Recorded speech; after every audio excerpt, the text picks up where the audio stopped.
Hey, and welcome. In this course, we're going to learn ReactJS by making this modern, amazing bookstore application. So let's see what we're going to build together. Here on the left side, we have a menu. So we're going to learn how to use routing here. On the top, we have a header, and here we have a theme button. So if I click on it, we can change the theme. If I reload the page, we can see that application is going to remember our theme. Then next to it, we have a card button. And if we click on it, we have this card model here. So we're going to learn how to do that too. Here we have a list of books, and each book has a button where we can add it to the wish list. So for example, if I click here on this heart, we can see that the heart becomes red, meaning it was added to the wish list. And if I click on it again, it's going to be removed from the wish list. So now we have two books in our wish list. If we click on this link here, we can see them here. And also on the wishlist page, we can remove books from the wishlist. If we go back to browse books, we also have here this add to cart button. If you click on it, you'll see this toaster pop up here, which shows us that the book was successfully added to the cart.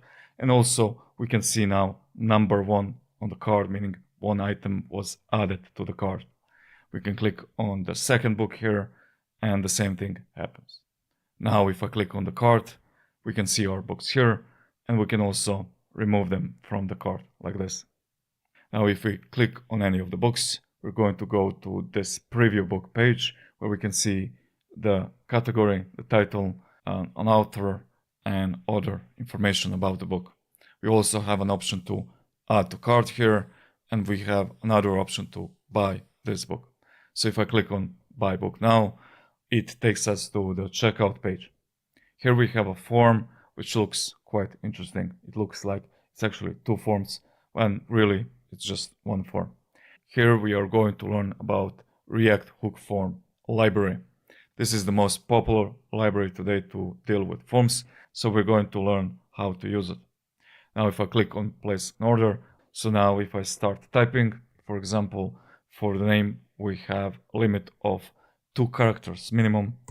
If I add 1 character, we can see that validation is going to work also on form change. So when we add more than 2 characters, the message is going to hide.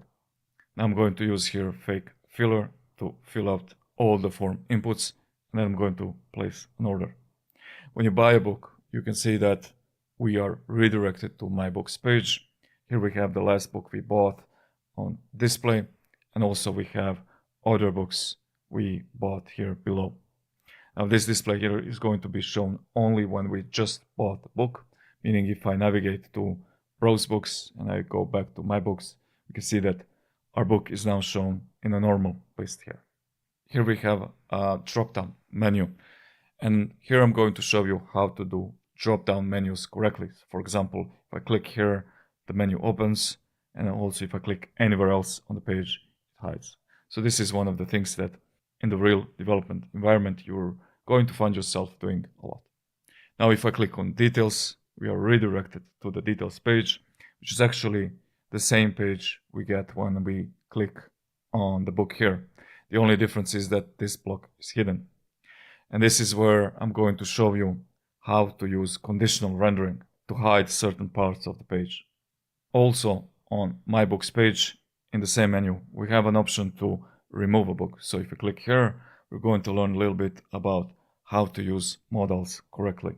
I can click on confirm delete, and the book is deleted from here. On top of that, we're also going to add viewed history, where we can see books we viewed, and we can see here the date and the time last time we visited that book. So this course is really full packed of situations you will find yourself developing your own applications. Now, a big part of this course is actually React query, which we're going to use to cache our server data. So for example, if I add these 2 books to the wish list and also to the cart, and I proceed and I buy those books here, let's fill out the form, place an order. Now you can see that they are removed from the cart, but also from the wish list. All of this is done in the background through React query. So you're going to truly learn a lot about React, but also React query throughout this course. Now, without further ado, let's start building this project. So let's write npm create with at latest. Next, we need to choose the project name. I'm going to call this project YouTube React project. And now choose React here. You can use arrow down to choose React. Press enter. And here I'm going to just choose JavaScript because we are not going to use TypeScript in this example. Now I'm going to press yes here to install it. And now we can open this project by simply copying this, or you can press and hold Control or Command and click on the link like this. And here is our project running. Great. Now the next step is to open this in Visual Studio Code. I'm going to use here Visual Studio Code, but you can use any program you like. So I'm going to actually stop this. I'm going to cd into my project, and now I'm going to write code space dot just to open it inside of my Visual Studio Code. Now you can open it inside of this program however you like, but I just prefer to do it this way. That's why I stopped the server. Now to run the server again, I'm going to write npm run dev. Let's close this, and here is our project, and here we can see it running. Perfect. Now, one thing I'm going to do here is I'm going to reduce the size of this browser just a little bit so I can easily switch between the project and the browser. And I'm going to do the same with the Visual Studio Code. So now I can click here to go to the browser, click here to go back to the Visual Studio Code. Okay, now the next step is to clean this up a little bit. So let's go to index.css, select all of this and delete it. And then we can go to app.jsx, and I'm going to actually remove all of this from here, and I'm just going to add here div with app in it, and then let's remove all of this from here too. App.css, we can delete this file, we don't need it. And in the assets we have a few things here which also we can delete, so let's do that too. And inside of the public we have a fab icon here. I'm going to leave it, and this icon we can delete it, right? I'm going to leave a 5 icon so we can see something here. Okay, now that that's done, the next step is to add the project materials to our project. So please download the project materials. I'm going to leave a link below, and then simply add them to the public folder right here. So here I have prepared some stuff for us so we don't lose time doing things that we already know, so those basic stuff. Okay, now that that's done, we are pretty much done with the preparation, and we can start building our project. Now the first thing I want to do here is just to take the styles, select everything from here, and let's add the styles right away. So open your index.css, it's right below the app.jsx, and paste all of your styling here. So let's go back to the browser, and here I have the project already opened. So we are going to start with this first page here. Let's take first all the JSX and add it to the app so we can see it. And that's inside of the public, bookstore, and pages. Click here on home.jsx, select all of this, copy it, and now let's close this. Here inside of the app, I'm going to add all of that here. Actually, we can remove this div from here too. Now the next we need to add the tailwind, so let's go to the tailwind. Let's open the page, and here we can click on docs or documentation, and here we have the installation guide. So we have to write in the terminal npm install tailwind and add tailwind css/read. So let's copy this from here, or you can just type it. I'm going to paste it here, press enter. Let's go back to the next step. We need to open vite.config.ts and import tailwind CSS there. So click here on vite.config.js, that's the last file here, and let's just import it here. And we need to add now Tailwind to the plugins right here after React. Great. Now the last thing we need to do is to import Tailwind into our CSS file. So let's go to index.css, and I'm going to scroll to the top and then import Tailwind like this. Now if you open your project, you're going to see it as it is like this. Perfect. Now, one thing is obviously missing. We can see that we are missing all of our icons. That's because if you open the bookstore, you'll see that inside of the home.html, we are using the CDN to load all of our icons, and we are using font awesome. So let's copy this link from here, and then let's add it inside of our index.html. So right here, below the title, I'm going to add that link so we can load the icons, and we can see them now here. Perfect. Now that the project is added, we can start making components. Now, obviously, we're going to need routing here. We can see that we have some pages here. So let's start with routing. As you probably already know, React doesn't come with routing together. You need to install it separately. So let's install it here. npm I or install React router DOM. And now we can use routing inside of our project. So I'm going to close this and all of this. And now I'm going to set up my routing. Now I'm not going to set it up here inside of the app.jsx. Rather, I'm going to add a routing folder here. So first I'm going to close the public, and inside of the source, I'm going to add a new folder called routing. And inside of it, I'm going to add a file called routes.jsx.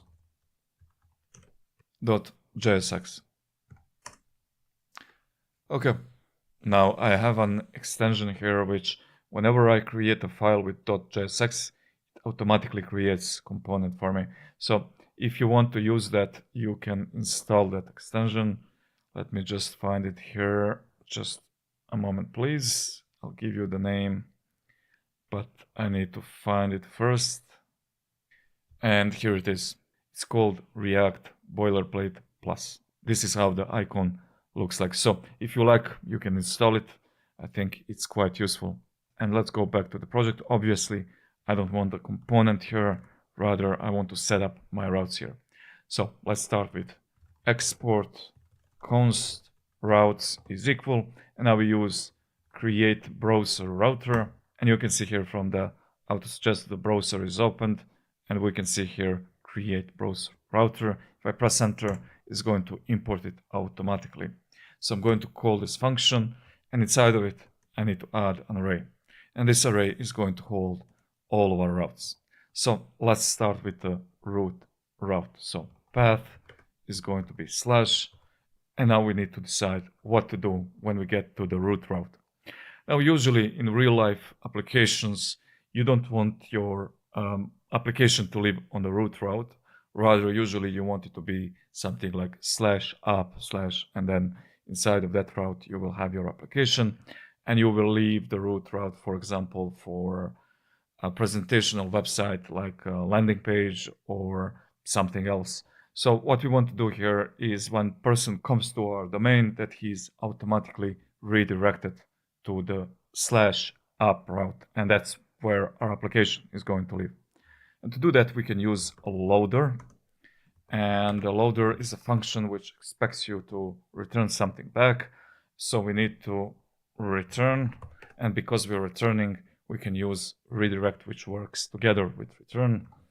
And this redirect makes sure also to import it from React Router DOM is going to take URL. So I'm going to say redirect to app, but also inside of the app, we are going to have a route called browse, because this is where we're going to render our books. So the app route is going to render our static part of application, this menu and this menu, because they don't really change. And the middle path is going to render on this /browse route.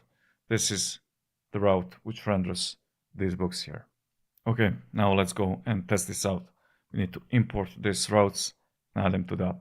So inside of the app, I'm going to remove all of this from here, and I'm going to make sure to add here route provider.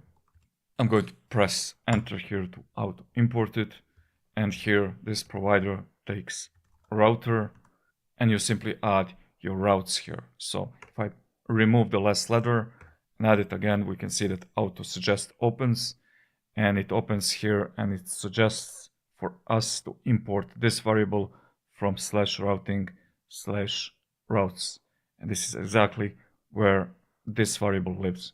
So I'm going to press enter, and now we have successfully added this object, this routes, through the route provider here.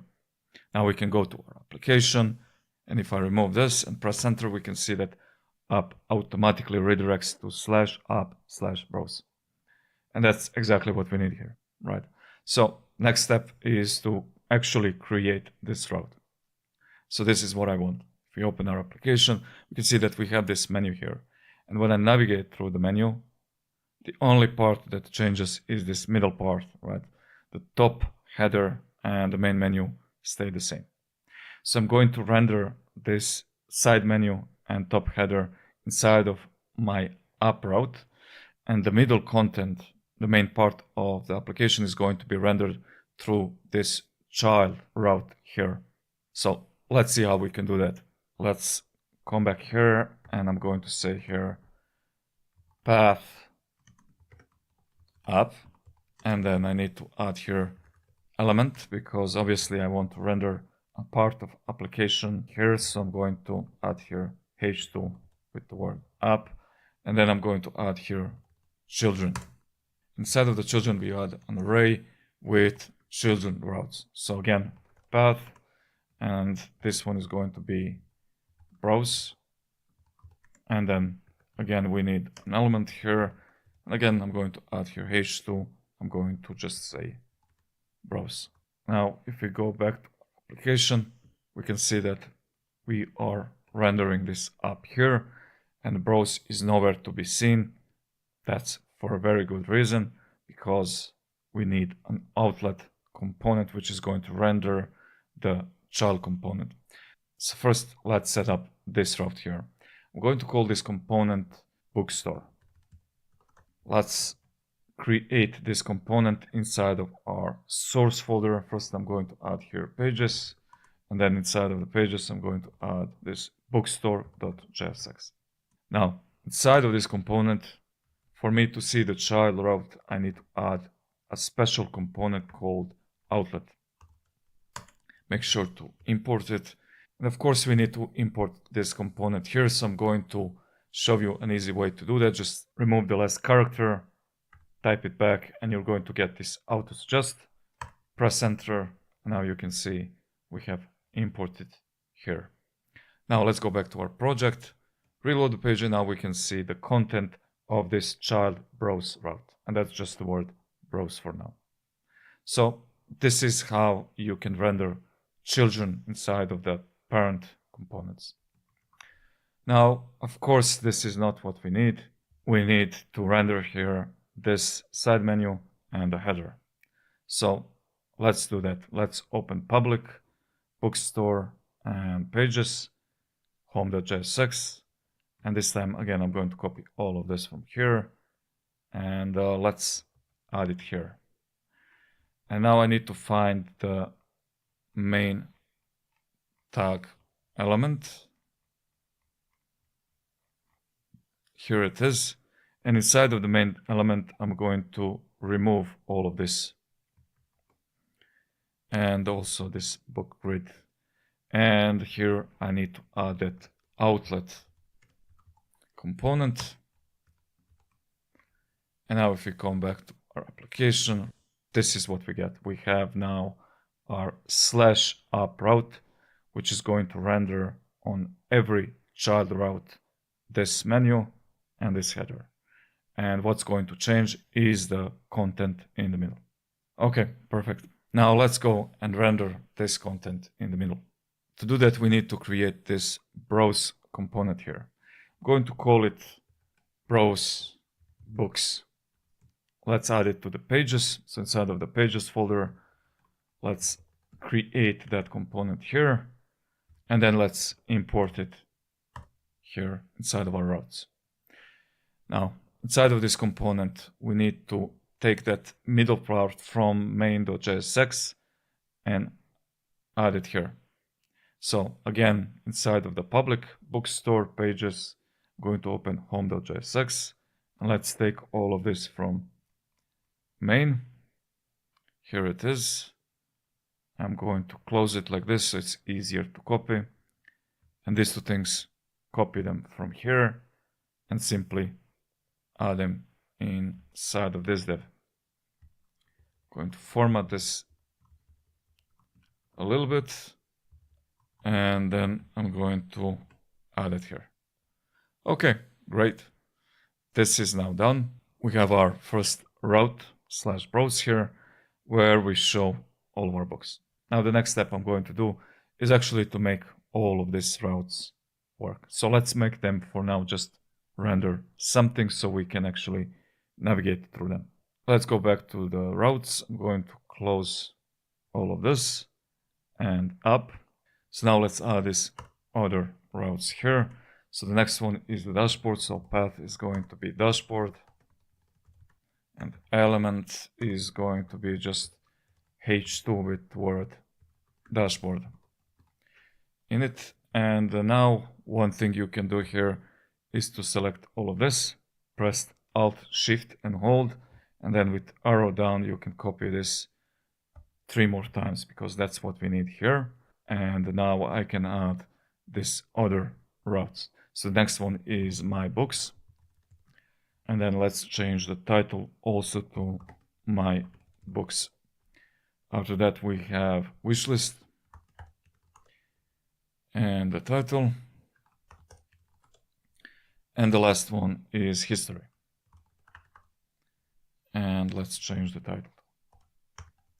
Now the next thing we need to do is to add links here, because right now all we have here is an anchor element, which obviously with this routing we are using, it's not going to work. We need to use the special link component. So let's go back to the bookstore. Here I'm going to find these links. Just press Ctrl F and look for an anchor like this. And here you can find it. Here's the first one. So I'm going to add here a link and now to import it from React Router DOM. And now we need to just replace A with a link component like this. And here. And here. And href needs to be 2. So select one and now just press Ctrl D to select the other ones. Now we can just delete this and change it to 2. This is the name of the prop. And now that we have all of this selected, we can change this and write here /app/ and then here for the first one we have browse, then we have here dashboard, here we have for my books my underscore books, here wishlist, and the last one is history. And now when we click on the links, we can see that each link renders its own element properly here. Great. Now the next thing we need to do is to make these links active when we enter that route. So let's see how we can do that. Let's go back to our project, and here we are actually going to change link to another component called navlink. So let's again select all the link elements. I'm going to change it to nav link like this. Of course you'll need to import it, so I'm going to remove the last letter here, let's add it back, auto importing, press enter, and now this link is going to give us a special function we can use to make this link active. Open the class name. If it's closed, by the way, you can see that I'm using here Tailwind Fold to hide all of my classes. If you want to use this extension, you can find it here. Here it is, Tailwind Fold. This is how the icon looks like. And if you want to disable it, you can also disable it. It's up to you. I'm going to disable it here so we can see better what's going on, and also need to click here on Reset Extension when I do that. So for now, I'm just going to disable it, and it's going to be easier to do this. Next, we are going to select everything from the class name. Let's just cut it out. Now I'm going to use here function, and this function is going to return string. Make sure to use backticks, and now I'm just going to paste those classes back here. This function is going to accept an object which is going to have a property called isActive, and this property is going to tell us if this link here is active or not. So now I can say here if isActive, add a specific class or classes, else add some other classes, right? Okay, now let's see which classes we need to add for the active menu. So the first one is this main menu active. Cut it from here and then add it here. The next one is the background blue 50. Let's cut it also and make sure to add it here. And then we also need border blue 600. Let's cut it and add it right here after this one. So these three we need for the active link. When it's not active, from this link below, we're going to copy all of this here, and then I'm going to do this with the keyboard because it's easier. So these four classes, copy them and add them right here. After that, make sure to have some space between the flags or it's not going to apply properly. And we can now remove these three classes from here. And the border class we can also cut. And we need to add it here in active classes, like this. Okay, now let's go back to the browser.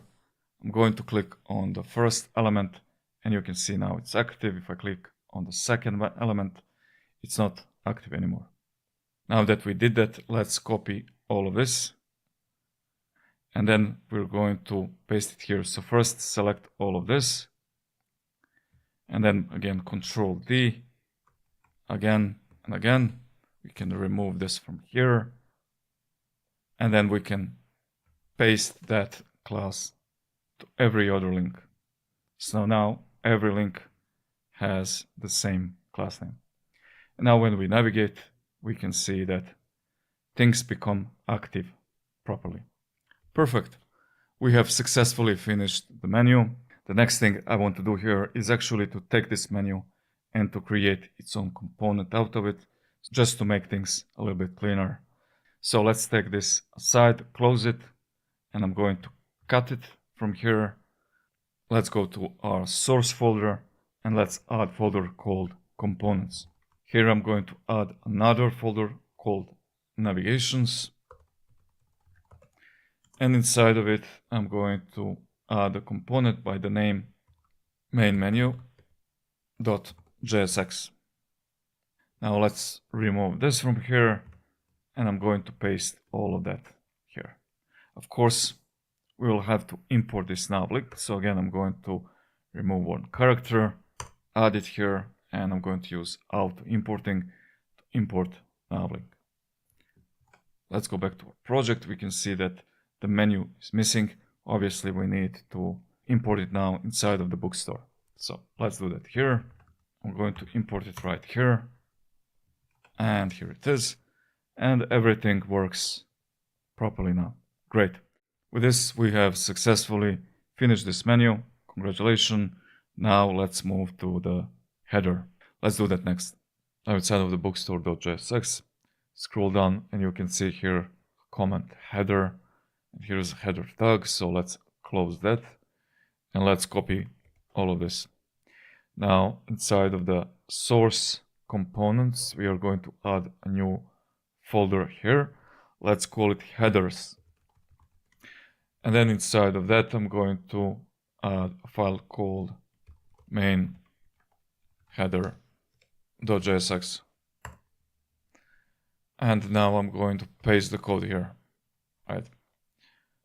Take this main header, remove all of this, and now let's import it here. And yeah, here it is. Now let's see how we can make this header work. So we have here, for example, a button which toggle the theme of the application. Let's start with that button. Obviously, we need a state to be able to toggle the button. So let's create state here. I'm going to just call it theme. And I'm going to capitalize this T here just for convention. And then by default, I'm going to set it to light. I'll make sure to import use state here. And now we can take this function. So let's scroll down and find a button. Here it is. This is the button that controls the theme. And because we are going to toggle in between these two buttons, we're going to copy it and make another one. So the first one is going to be the one with the moon. The second one with the sun, like this. And yeah, and now we're going to just toggle between these two. So I'm going to take this setTheme function. I'm going to add it to both buttons. So on click. And now with the first one, it's going to be dark, and the second one light, right? And that's pretty much it what we need here. Of course, we need now to conditionally render these buttons. So I'm going to say here, if theme equals to light, question mark, we're going to show one button, else another button, right? So let's cut this from here and add it here. And then I'm going to again cut this from here and add it here. So if theme is light, we show this button. And if it's dark, we show this button. Of course, I need to move this here, right? So only buttons are being toggled. Now if we come here, we can see that the moon is standing here. We have a light theme. Now we can toggle in between the buttons. But of course, that's not enough. We need to make this application change the color. And the way we do that is by adding a special class to HTML. So for example, if you add class here dark, then the theme becomes dark. And then if you add light or anything else beside dark, it becomes light. So this is what we need to do next. Let's go back to our component. And now I'm going to use effect here. I'm going to say, well, whenever the theme changes, actually I'm going to import use effect. And yeah, whenever the theme changes, we're going to check if the theme is equal to dark. If it is, I'm going to say document.querySelector HTML and then dot class name is going to be equal to dark, like this.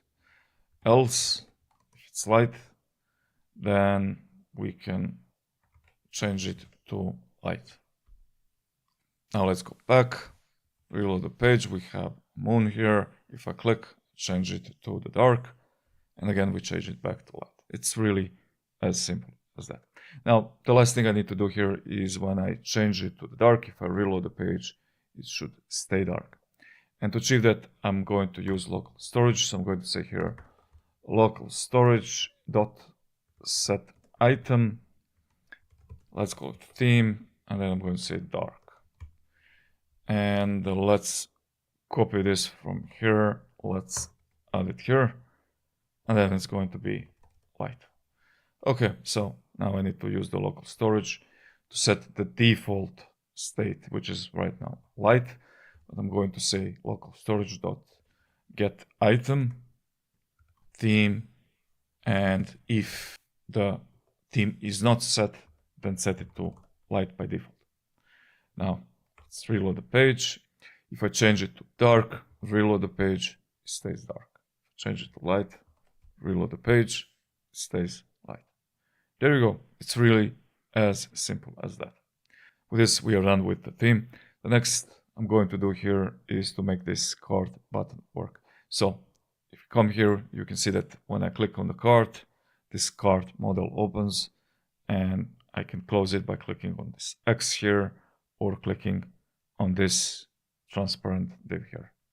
Now to do this, we can again just set another state here, because this is the only icon which controls the visibility of the shopping cart.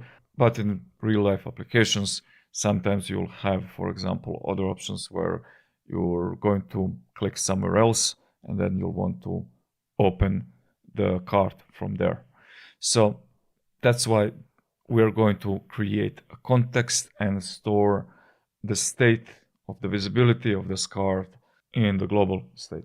So this is an opportunity for us to practice a little bit working with context. So let's go back to our project, and now inside of the source folder, I'm going to add another one. Let's call it context. And here I'm going to add app control context.jsx. So let's start by removing all of this, and let's create that context. So I'm going to say here const app control context is equal to, and to create the context, we simply use create context function. Make sure to import it, and now I can export const app control context provider, and this provider is going to take children, and now I'm going to return app controller context dot provider, and here I'm going to add children like this. So why am I creating my own provider and making it render the real provider? Because it's in the greater scope, it's going to just make more sense and it's going to make things cleaner and more reusable. So once you're done, you'll get a better idea what I mean by that. Of course, this provider requires us to give it value, and here we are going to control the visibility of the cart. So I'm going to add here another use state, and I'm going to say is cart model visible, and by default it's going to be false. Now make sure to import use state here, and now I'm going to define here two functions.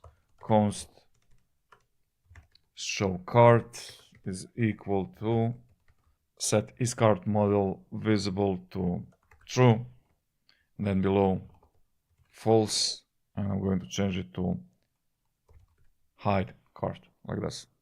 Now I'm going to pass here value, and the value is going to take an object which is going to hold the state of the model, but also these two functions, show cart and hide cart. Okay, so now we have our provider. Next, we need our use context function, which is going to allow us to actually use this data inside of our component. But before we do that, let's take this function.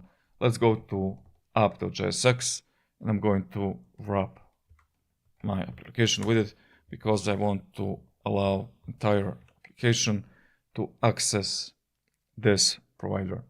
Now make sure to import it also. And now we need a function to be able to use these values. So export const, and you want to make it the same name. The only difference is we're going to say here use, and then you add the name of the context. And now we define the function, and here I'm going to say const context is equal to use context. This is the function which is going to allow us to use the context, but we need to take the context and pass it right here. And then I'm going to say here, if context equal to undefined, I'm going to throw new error. And this error is going to say that this function must be used inside of this provider here, like this. And then after that, we simply return the context. Now we can use this function to get these values here. There's just one thing here. ESLint is complaining because I've defined this function in the same file with this provider. This is not a problem, and I want it to be here, so I'm just going to say here ESLint disable next line. And now you can see that warning is gone. Now let's take this context, let's go to main header, and then we can use it here. So const, and make sure again to import it. And from it, we are going to take all three values. Let's add them here. And now based on this variable, I can control the visibility of that model. So let's scroll down and we can see that we don't actually have that element here. So we need to add it here. So I'm going to make some space. Let's go back to the public bookstore and pages, home, I believe it's here, and here it is, card model. So let's just close this. I'm going to copy all of this and paste it right here above the closing tag of the header. Let's see if something is changed here. Body, and I have here a class hidden. That's why we don't see it. I'm going to remove it. And here is our model. Perfect. Now that we have this model here, I'm just going to scroll up, format it a little bit, and now I'm going to use this variable to control the visibility of this model. So let's scroll down to the model. Here we can see we have a class hidden, and this time we have a class hidden, and this time we're not going to use conditional rendering. Rather, we are going to toggle the model through this class. So I'm going to cut all of this from here, and let's use template strings. And now I'm going to toggle this class here based on this variable here, is cart model visible. So is cart model visible? If it's visible, add a class hidden, else just an empty string, right? So the next thing I need to do here is to take this hide cart function, and we're going to add it to different places. So first, this div here, this is the background. Let's add it here first. So I'm going to say here on click, hide cart. The only thing that's missing here is an exclamation mark in front of this variable here. And now if I set it to visible by default, let's do that here. So true. And I click on the black area, we can see that it hides the model. So everything works fine. Now we also need to take this onClick function and add it here to this button. This is that X button, this one here. So now when I click on X, it hides the cart. And the last thing I need to do here is that when I click on this icon, it should show the cart. So let's go up and find that button. Here it is. So on this button, we're going to add onClick event, which is going to show cart. Reload the page by default is visible. Let's hide it. So default state should be false. Now if I reload the page, if I click here, here is the shopping cart.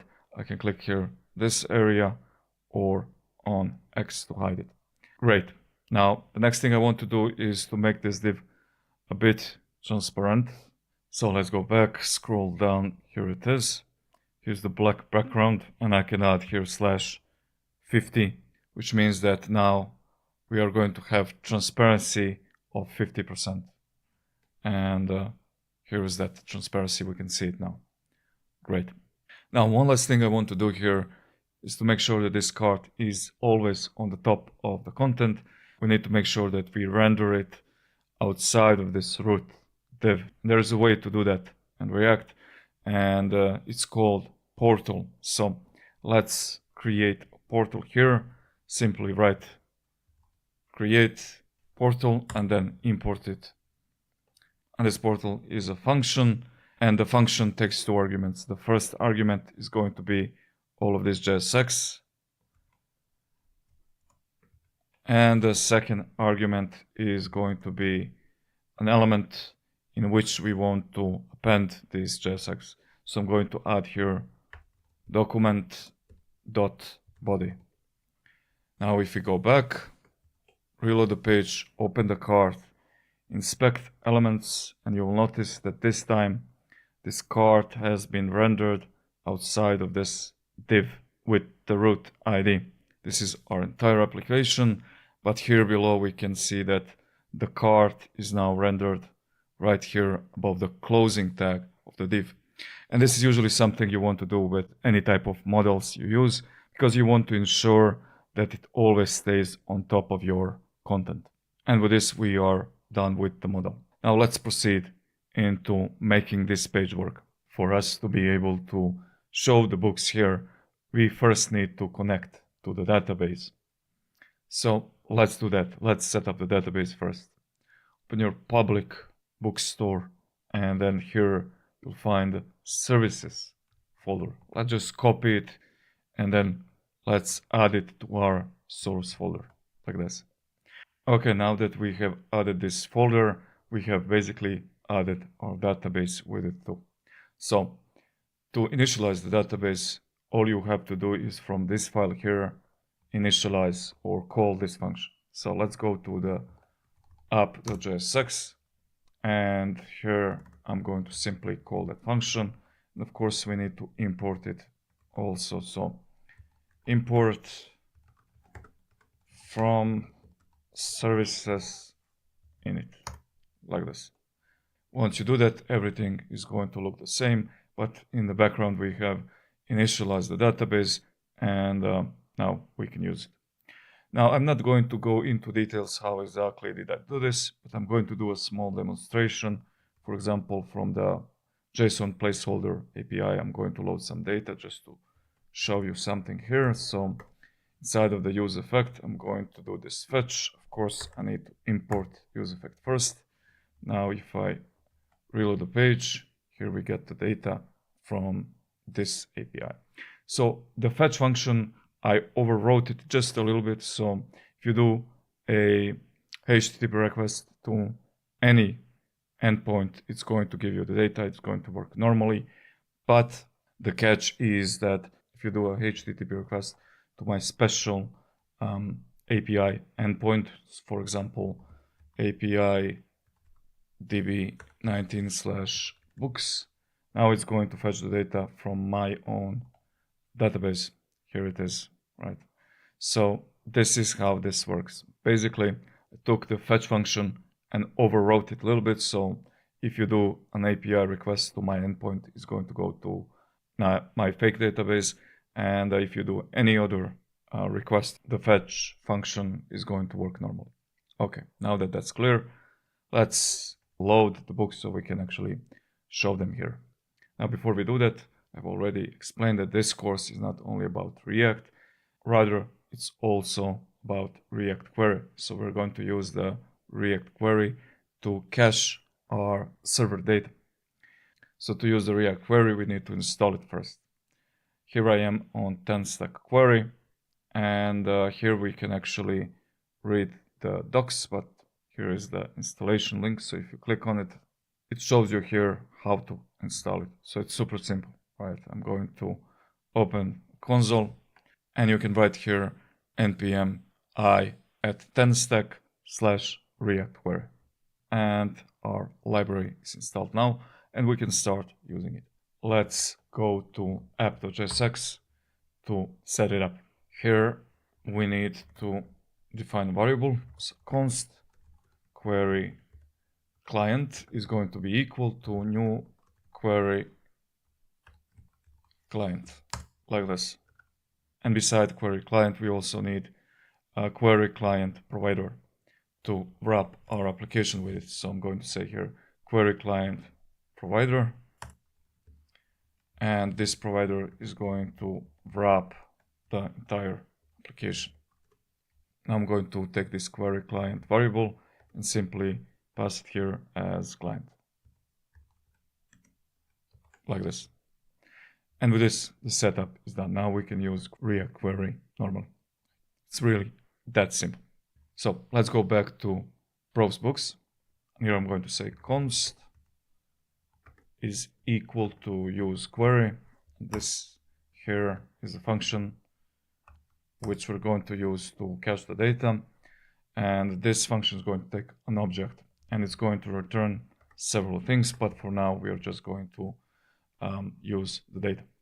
So here we need to add next query key, and this key needs to be stored inside of an array, and this key is going to represent the basically a name or the property name of the data which is going to be cached inside of the query. So I'm going to give it a name. I'm going to say all_books because that's what we are going to store here. Next we have query function. We need to add here a function which is going to load the data from the server and then return the promise. So I'm going to create a function. I'm going to call it getAllBooks. Now let's make this function. I'm going to go to the source now and create a new folder called API. And inside of it, I'm going to add a file called books.js. And here I'm going to define that function. So export async function getAllBooks. And here I'm going to say const res is equal to await fetch, and then I'm going to fetch from my special database, so API/db19/books. Now I'm going to say if res is not okay, throw new error here, and I'm just going to say unable to fetch the data. And then I'm going to simply return this response.json, and this is going to return the promise, and that's exactly what we need. So now I need to import this function here. And with that, let's see what's going on here. Everything looks fine. I'm just going to console log this data so we can see it here. And yeah, here it is. Congratulations. You have successfully loaded the data from the server by using React query. And of course, because we are using this use query function, right now, the moment this data is loaded, is going to be stored or cached into its special state under the name allBooks. Now, when we examine this data, we can see that we have to drill into this object to get to the books array. This is actually what we need. We need this array to render the books here. So let's see how we can use React query to directly select this books object here. To do that, we are going to use a function called select. And this function is going to give us response from the server, and then we can say res.data.books, like this. And now if we come back, notice that now we are getting that array with the books directly. So we have successfully unpacked that data. Now another thing we need to fix here is that when I reload the page, notice that first we get undefined, and then the data comes from the server. That's because this component is trying to render this here even before the data comes from the server. It's not going to wait for the data. It's just going to try to render this component automatically. So this is where we can use another thing from React Query. It's called isLoading. This variable gives us the state of the query. So we can say here, if it's loading, then return some kind of a loader here. Now, I've actually prepared for you a page loader, so you don't have to waste time doing that. Let's go to the bookstore inside of the public, then open components, and here you have page loader component. So let's just copy it, and we are going to add it to our components. But of course, I'm going to add here a folder called loaders. Inside of it, I'm going to paste this page loader, and I need to remove all of this because that extension is adding the component automatically here. So now I can simply copy this from here. Let's close all of this. And here I can add that page loader and make sure to import it too. So auto import didn't work, so I'm going to import it like this. From components, loaders, page loader. Okay, now let's check it out together. Now we can see that loader here in the middle, and then the data comes, and we can see that things are being rendered. So this is going to prevent this here from being rendered until the data comes. So that's another thing that's important to do here. Okay, now that we have dealt with the loading data problem, let's see what we can do when we get an error here.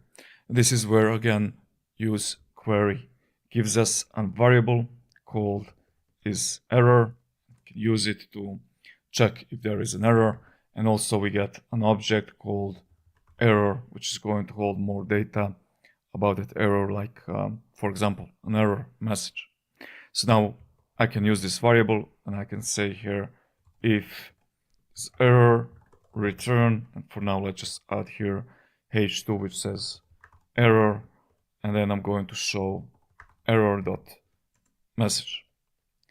Now to simulate an error, I'm going to open this function here, and I'm just going to change the endpoint to the one which doesn't exist. Now let's reload the page. And this is what's great about React Query, is that it's going to try to go to the server several times to fetch the data, not just one time.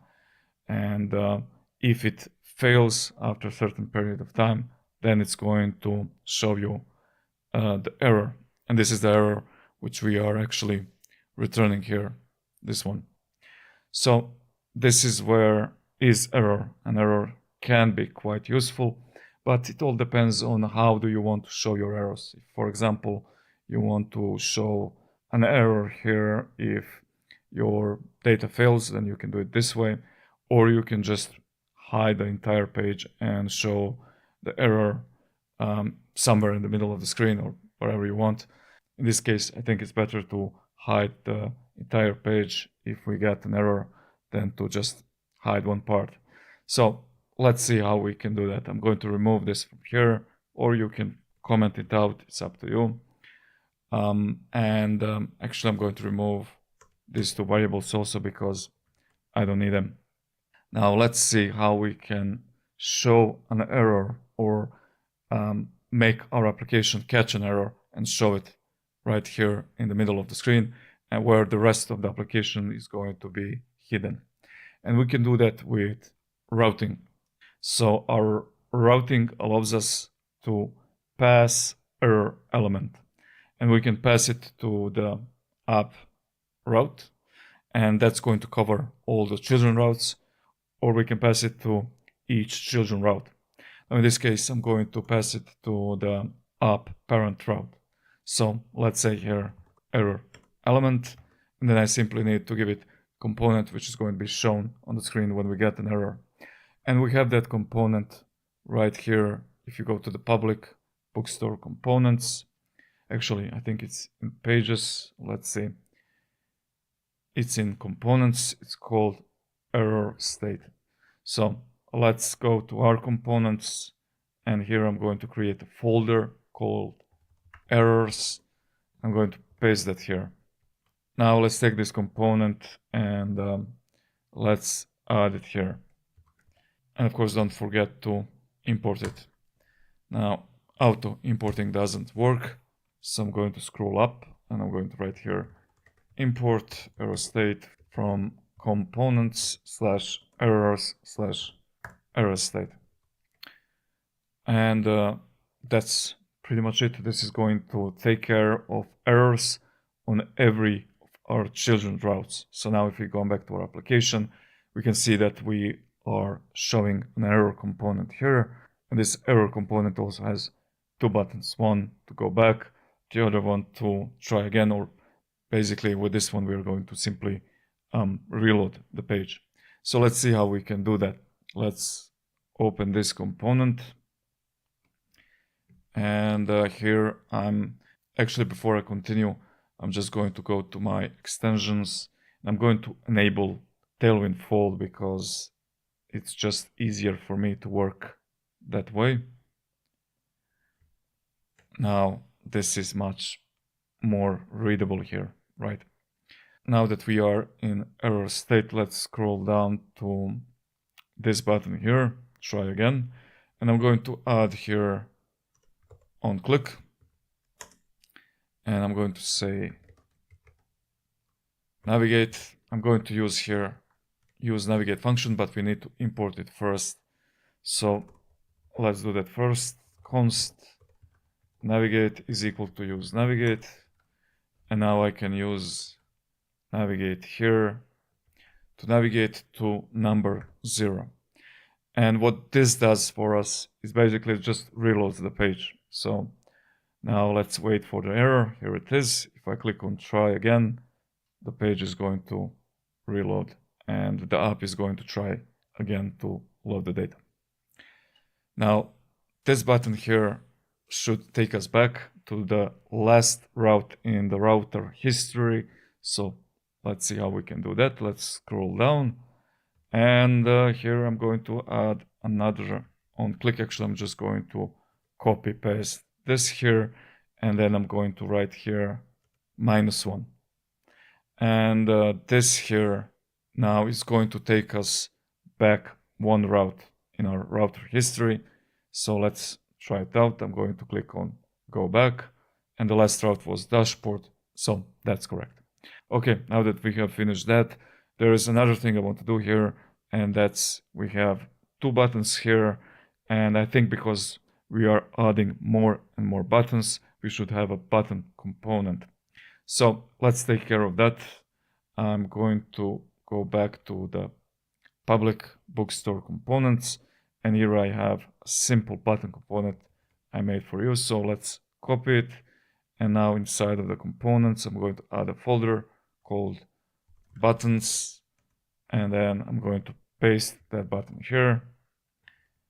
And now I can use this button to show all of my buttons. Now, just to show you this component, it has children variant, which is primary by default. Size is loading. State, it has an icon, an optional thing, class name, disable it, so on. And a to property. And if you pass to property, it's going to render link. If not, it's going to render a button here. We have also is loading state. So it's a very basic component. I'm sure if you know at least basics of React, you know how this works. So now I'm going to close this and I'm going to replace these buttons with that button component and also make sure to import it. Now how to import it doesn't work for some reason, so I'm going to simply come here and import button from buttons / button like this. Okay, now I'm going to close this error state component. I'm done with it. And I'm going to go back to my browse books. Let's first fix this so we don't get an error. And yeah, now everything works fine. Now, actually, while we are dealing with the routes, there is one more thing I want to show you here. Let's say someone navigates to the route which doesn't exist. We don't have a 404 page to show here. So let's fix that next. I'm going to now go to the routes, scroll down, to this up route. And now I'm going to add here another route. And this route is going to have path equal to star. And this star represents every other route except those routes which are defined here. And then I'm going to simply add here an element which is going to be rendered. And that element is called error page 404. Now, let's copy that component, go to the public bookstore, and I think it's in pages. Here it is, error page 404. Let's copy it from here, and I'm going to add it to my pages here. Again, remove this, and let's see, is this going to work? Reload the page. Reference, yes, of course. Remember, this error means that we forgot to import it here. So I'm going to import it now. Here it is. We are now rendering a proper 404 component. Again, we have two buttons here, so let's deal with that too. So this one should go back. Now we know how to do that, right? I'm going to come here and I'm going to say const navigate is equal to use navigate. And then I'm going to scroll down to go back button. I'm going to say here on click, and I'm going to call this navigate with -1 in it. And then I'm going to copy this and let's add it to this button. And here I'm going to actually navigate to the /app/browse page, because this button says browse books, right? So let's navigate to that route, this. And the last thing I need to do here is to add a button component, and also I need to import it for this to work properly. So here it is. Actually, we need to change the variant. Let me just check what is the variant right now is primary. I'm going to change this go back button to the secondary variant. Let me just see. Yeah, here it is. And I'm going to add secondary here. Now I'm going to actually remove all the classes from here because we don't need them. Also from this button here, make sure to remove the class name completely. And now we have our buttons, and they look as they should. Okay, perfect. I just remembered I forgot to add a variant inside of our error state component. So let's open it from here. By the way, you can just hold Control or Command key and click on the component to open it.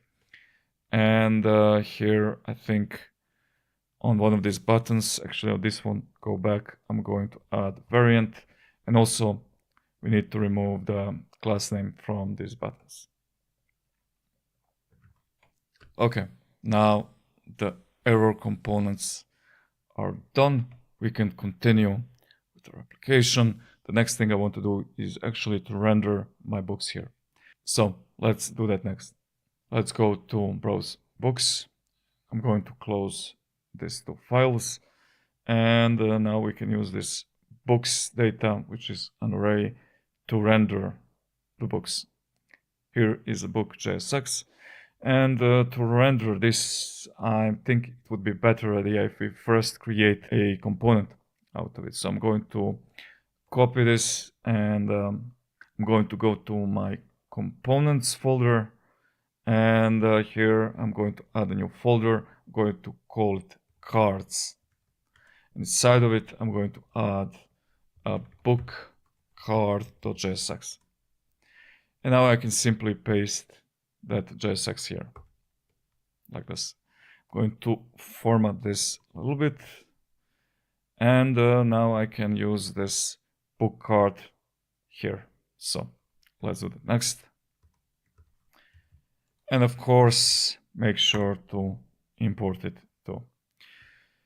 So the next thing I'm going to do here is to take this books data array, and let's render it here. So I'm going to say books.map, and I'm going to say here book, open parentheses and close, because I want to add the component in the next line. If it was in the same line, we could just take this component and add it like this. But I want this component to be in the next line, so I'm going to add parentheses and add a component here. Now let's see, something is missing. It looks like I've deleted one parenthesis by mistake. So let's fix that. Now let's open our application, and yeah, it works. We are rendering for each object one book. Right now everything is hard-coded, that's why we see the same book.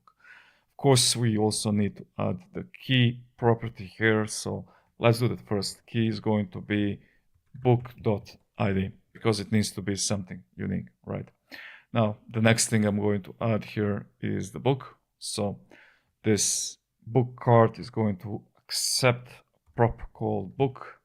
So let's do that next. I'm going to say book equals to book, right? So this book here. And then after that, we can also add some other things here, but for now, we have enough to render the data. So now I can take this book and extract the data from it to show proper data here. Right? So let's start with the source here. This is book.image URL, and the alt is going to be book.title. And of course, we are going to use this also for the title here on the H3 element and for the title text. And then here I'm going to add author. That's the name of the property actually. Let me console log this so we can see the properties on this object. And yeah, I call it author. So let's add it here. And also we need to add here book.reviews, and here is the price, so let's add it too.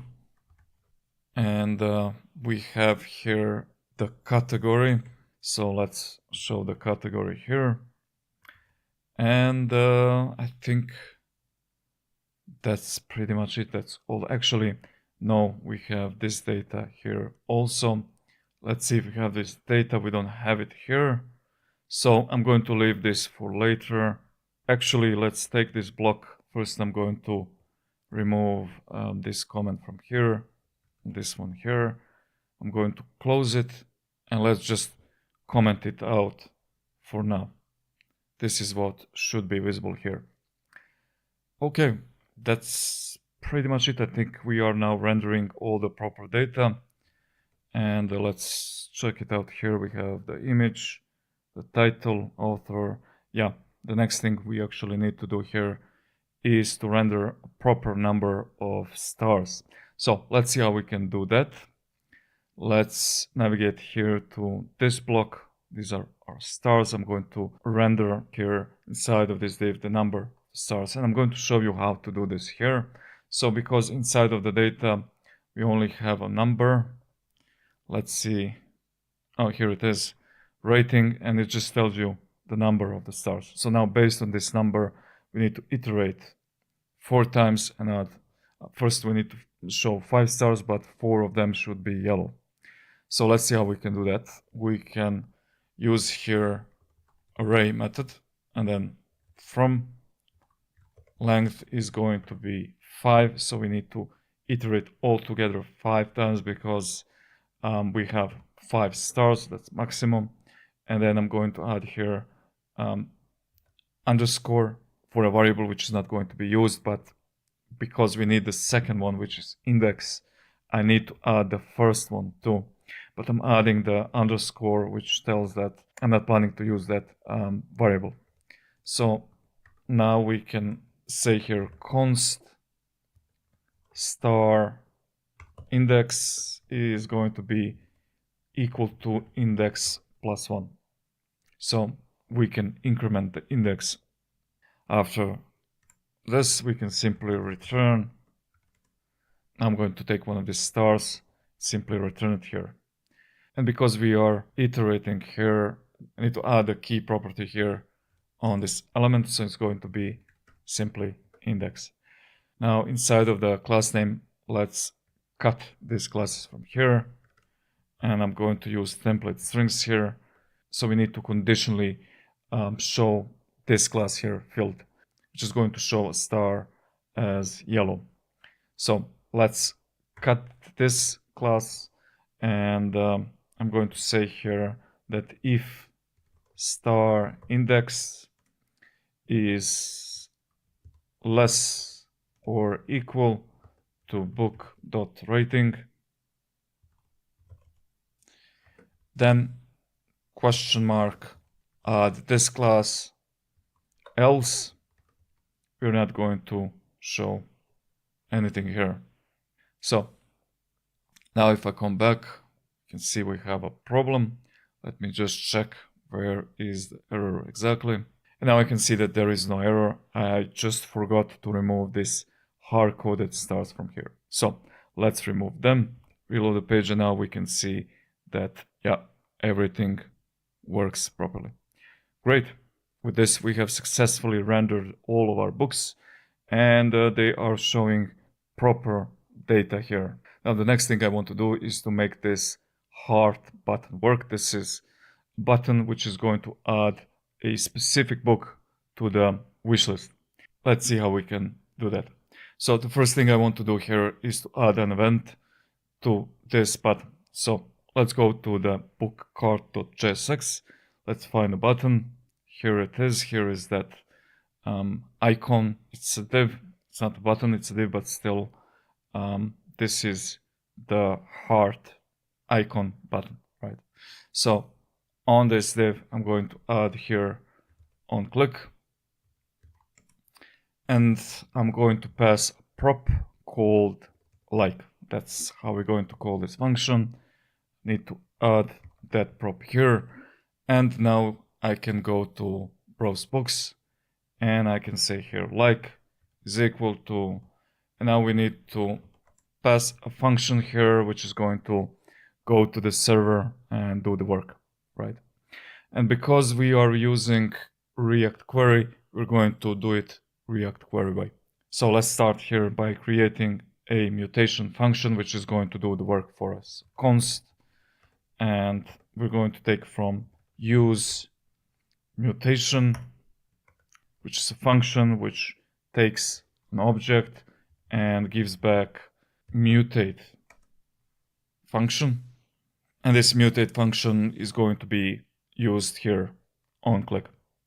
Use mutate uses mutation fn for the API function. So we need to create that function. I'm going to call it add to wishlist. Now let's take this function and let's go to our API folder books, and I'm just going to simply copy this and let's rename the function. And one thing we need to remember here is that this is a post function. We are posting the ID of the book because we need it for us to be able to add that element to the wishlist on the server. That means that here I need to first actually change the endpoint to add underscore to underscore wishlist. And we need to pass here an object with method, which is going to be post, and body, which is going to be JSON dot stringify ID. So it's going to be an object which has a property ID, and it's going to hold this ID, which we're going to give it through this function. Now let's go back to browse books. And now this function needs to be called here. But before I do that, just to make it more specific, I'm going to rename it to add to wishlist mutation, just so it's clearer. And now we can pass the function here, and I'm going to give it a book.id because that's what it needs, right? You can see here that we are passing the ID and then we are sending it to the server. Now I understand that for some of you this perhaps is going to be a little bit confusing, but just be patient here and we are going to go slowly and explain here what's going on. First, let me import this function now that we have it in API/books. And now I'm going to explain a little bit what's going on here. So we're using this useMutation function, which is going to take our add to wishlist function. This is this function here. And this function goes to the server and posts the data to the server, and it accepts ID as a parameter. So once we assign this function to the mutation fn, through the mutation function, this function is going to be added to that React query internal state, and it's going to do all the things that it needs to do. So same as use query, it's going to run that function, it's going to go to the server, get the data, cache the data. It's going to do all the work for you, right? So what you need to learn here and to understand is that this function, this one here, add to wishlist, here it is. Through this function, we are adding it to the mutation. That means that this function is going to become this function here, right? Actually mutate, but we are renaming mutate to this here, so it's more clear. So I understand that this is perhaps a little bit confusing and perhaps it looks like it's overcomplicated, but keep in mind that you're getting so much from this library. So I would say be patient, and I'm sure that the more you do it, the clearer it's going to become, if it's not already. So now that this is done, let's go back to our application. I'm going to just reload the page to see if we have any errors here. I'm going to click here on this first book wishlist button. So once I click, it looks like nothing happened. Actually it did, but I need to reload the page to see the result. Actually, I forgot, apologize. The reason why we are not seeing anything is because inside of the component books card, we need to add the red class here so we can see the red button. So let's console log the book. By the way, if you're wondering how I console log things so fast, I'm using an extension here. Let me just find it. I'm going to share that with you. Not sure what's the name anymore. Just give me a second. Here it is, this one. This is the extension which allows me to console log things by just selecting them. So you can find it under this name and under this author here. And the way it works is that you just select something, then you press Control, Alt, and J on your keyboard, and you'll get the console. So if you like this extension, you can install it. Now let's go back. I'm going to open this object just to see the property name. It's called wishlisted. Here it is. So to do that here, let's find the icon. Here it is. I'm going to click on the classes. I'm going to select all of this and cut it. We need to use template strings here. Now I need to conditionally show a specific class here. Actually, two classes. So the property name is called wishlisted. Here it is. So I'm going to say here if book.wishlisted, I'm going to show one class, else another one. If it's wishlisted, I'm going to show here text red class. I'm going to copy it from here, and also I'm going to add here a class called fuss, and this is a full heart basically. And if it's not wishlisted, I'm going to cut this far from here. I'm going to add it here. So now let's reload the page. Let's see if this works. No, it doesn't. Let me just check here quickly what's going on. I'm going to remove this class from here, and I think it should work. Or maybe because the data was not changed. Yeah, wishlisted is false. If I click here, let me reload and try again. Yep, you can see it now, it works. If I click on the second one, I'm going to reload. Now it works. Perfect. So we have fixed that. But the problem we have here is that when we add a book to wishlist, we have to reload the page to get the new data or to refetch this data. But because we are using React Query, there's an easier and better way to do that. Remember, this data here is saved inside of our React Query library, and this library allows us to refetch the data. So let's see how we can do that. Here, after this mutation function, I'm going to add here on success. And this function is going to run once this function ends, when it's successful, right? So we can decide what do we want to do here.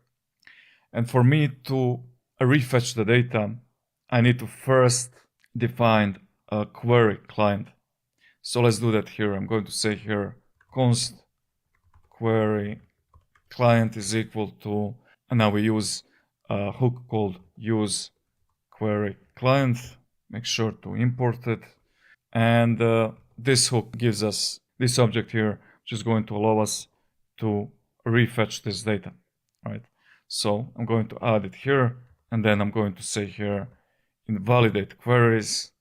And now I just need to add a query I want to invalidate. So query key is going to be same as this one. So let's stop here for a moment and try to figure out what's going on. Once we reload the page, right, we get the data through use query, and that data is cached under all books inside of its own internal state. Once we click on any of these buttons, we can see now it works.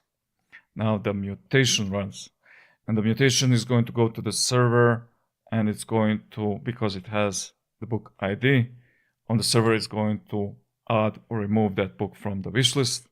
And then on success, after that's done, we use this function invalidate query to say to this one here, hey, run this again. So basically, this here is going to run this function again. That's what's going on here. Now, if I go back to page, we can see that now everything works as it should.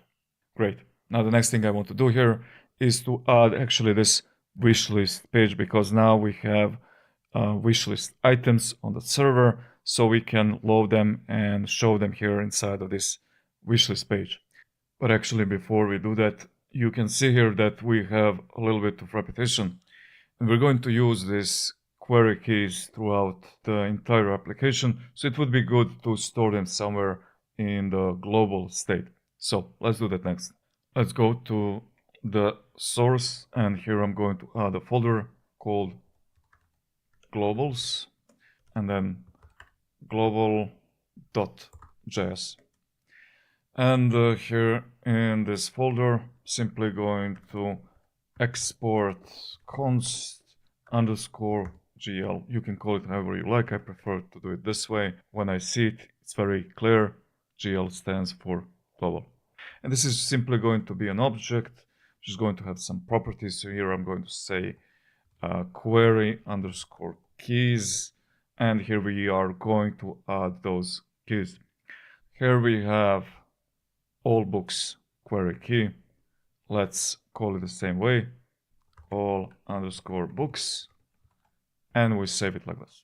So now I can take this global variable and I can import it here. Let's do that. And now I can press dot, and right away you can see how this just tells me that I have query keys inside of this global variable. If I press enter and dot again, we can see that I have all books here. Great. Now I can take this and add it here. Perfect. Now, one more thing I want to do here before we proceed to the wishlist is to add some animations. So when I load this, I want these cards to kind of nicely animate into the page. Actually, let me show you here. See how they animate. So I'm going to show you how to do animations with React now. And to do that, we're going to use a component I created for you. So let's go to the public bookstore, and here inside of the component you have animate.jsx and animate.css. So let's copy these two files, and now let's go to our source, and I'm going to add inside of the components a folder called animations. And here I'm going to add CSS and JSX. So let's see what we have here. Inside of this animate.jsx, so I need to remove this. We are importing the CSS. We're going to check that out later, but you can see it's a super simple component. It has children, type, it's already defined to fade in, duration, delay, and so on. And this object is what's important here. You can see that it's added directly here to the div, and then the classes are added here. So what's the trick here? This is the important part. This thing needs to be added through the styles, not through the class, because it needs to be present on this div when classes are added, and classes will be added later for the animation to work. So that's a little catch here that you need to remember, and you can see the component is extremely simple. Now let's go to animate.css, and we can see here that we have some animations like slide in left, then we have a slide in right, bounce in, and so on. So let's try this out. Let's go to browse books, and I'm going to wrap this book grid with animate component. Of course, import it, and I'm going to cut this, add it here. Let's format things a little bit. And now if you come back, reload the page, you can see you got this nice fade in animation. That's because by default we have fade in here, but we can also use another one like slide in left. So let's try that out. I'm going to add here, I think it's called type. Yeah, the prop name is type, and then I'm going to add slide in left. So let's reload the page, and you can see now it slides in from the left. So you can use any animation you like, but I like the default one, so I'm going to leave it to fade in. Nice. Now that that's done, let's actually proceed to creating a wishlist page. Let's open pages here, and here is the wishlist page. So let's copy this file, and let's scroll down to our pages and just paste it here. And again, I have to remove all of this. I'm going to copy the function name, and let's go to the routing. And here I'm going to simply add it here.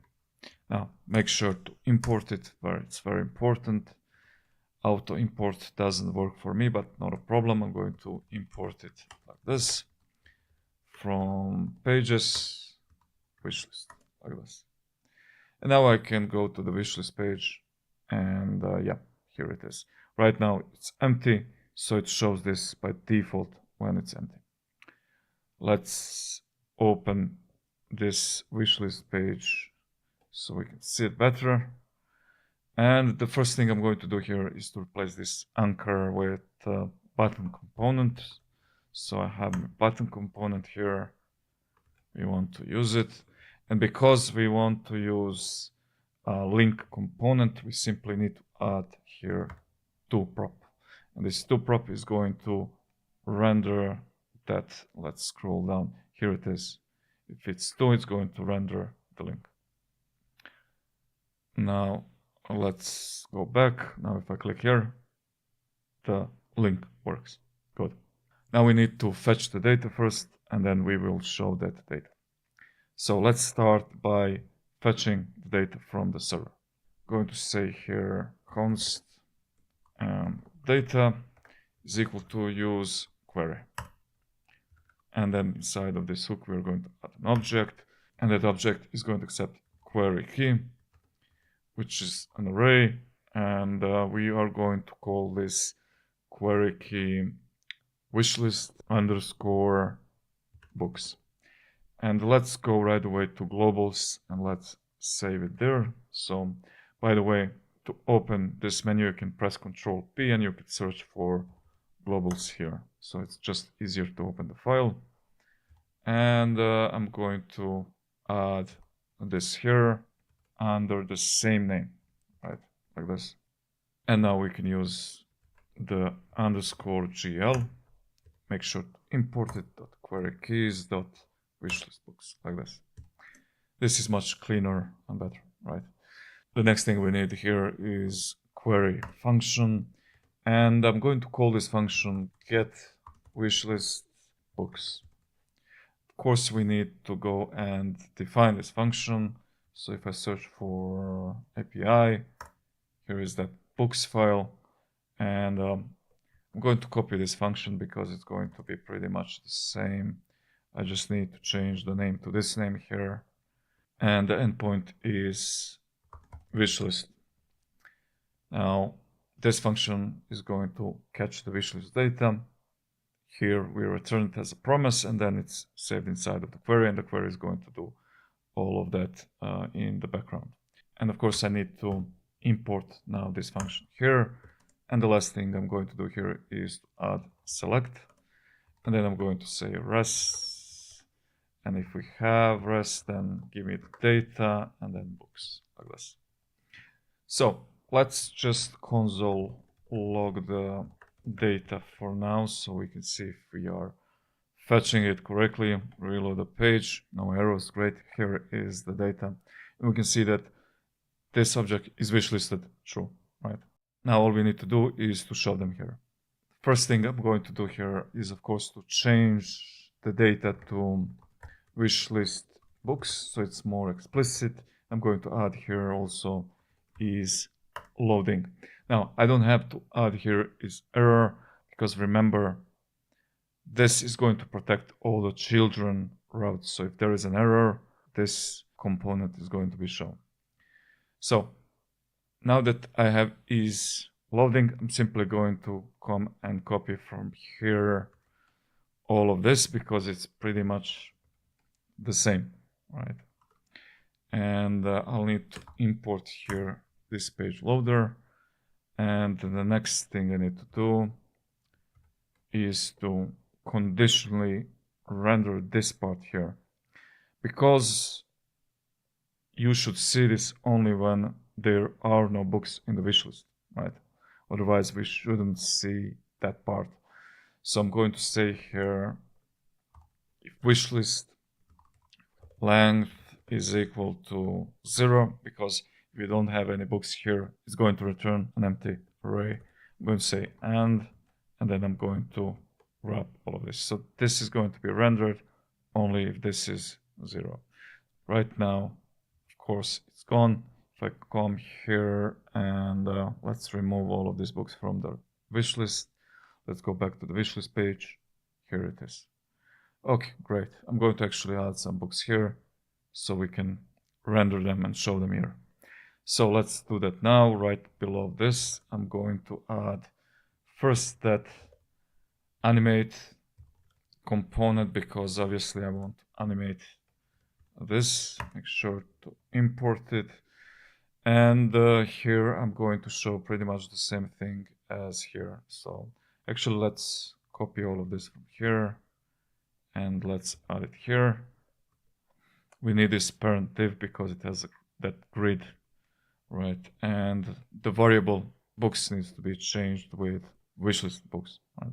And this part I'm going to remove so we can just see the results. Let's reload the page. Something went wrong. Let's see what's going on. I forgot to import the cart. I didn't see it because I copied from the other file. Let's reload, and here they are. Perfect. I'm going to add more books to the wish list, and we can see them here. Now the next step is to make it so that we can click here on this button and remove them from the wish list. So this is what we need to do next. Let's do that now.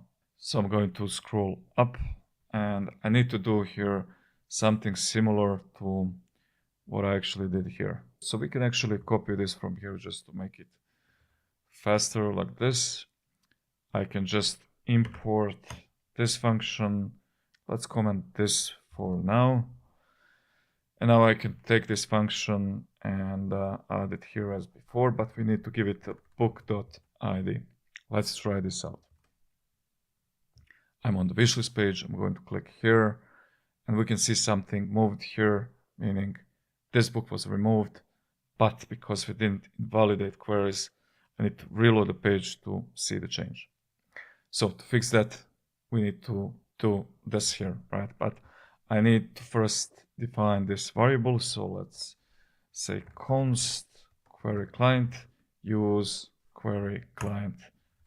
We use this hook so we can actually invalidate this query. But here's a catch now. I'm going to go back to show you. Now if I go to the browse books, everything works as it should here, right? If I go to the wish list and I click on the heart, yeah, the book was removed, but we don't see any change here. If I reload it, then I see it. The reason why is because remember that we have saved these books under this query key. So beside invalidating queries for all books, and all books are here, we are invalidating this query, we need to also invalidate these ones here. And to do that, we just need to do this again, but this time I'm invalidating wishlist books. Now, if I click on the heart, it removes it from here. If I add books to the wishlist, here they are, and now I can remove them from the wishlist. Great. And with this, we are pretty much done with wishlist page. Now, the next thing I want to do here is actually to make it so that when you click here, add to cart, that this book should be added here to the cart. So let's see how we can do that. Let's go back to browse books. And inside of this component, we have this button. So we need to first render a proper button here. And then with that button, we'll be able to add books to the cart. So let's open this component, scroll down. Let's add our button component here. Please remove all the default classes. We don't need them anymore. And also I don't need this second icon. Let's remove that too. So here it is. This is how it looks. We can add here size and let's say full. So it takes the full size of this div. And I'm also going to add some margin top. So let's add here a class name. Margin top, let's say 1, just a little bit. Actually, let's make it 2. Like this. Okay, so that's done. Now we need to make the button work. So when I click here, we add items to the cart. So let's do that now. First, I'm going to add here prop through which we're going to do that. So I'm going to say here on click, run on btn click. This is going to be, of course, a prop. So let's add it here. And now inside of my browse books, I can simply add a prop here. But let me just format this a little bit so we can see it better. I'm going to add it here. And I'm going to say here, run alert now, add to cart. Let's test it out. Click here, add to cart. Great. So now we need to add a function which is going to do that for us. So let's scroll up. So I'm going to say here, const mutate is equal to use mutation, takes an object, and the mutation function is going to be called add to cart. Now let's go to the books here, and we need to create another function. I'm going to copy this one because it needs to be post. It's actually quite similar. I just need to change the name to add to cart. And also it's going to take an ID. And this function is going to send this data to add to cart endpoint. and the rest should stay the same. So this function is going to add to cart and then return a promise, and then the React query is going to take over here. Now I'm going to rename this to add book to cart invitation.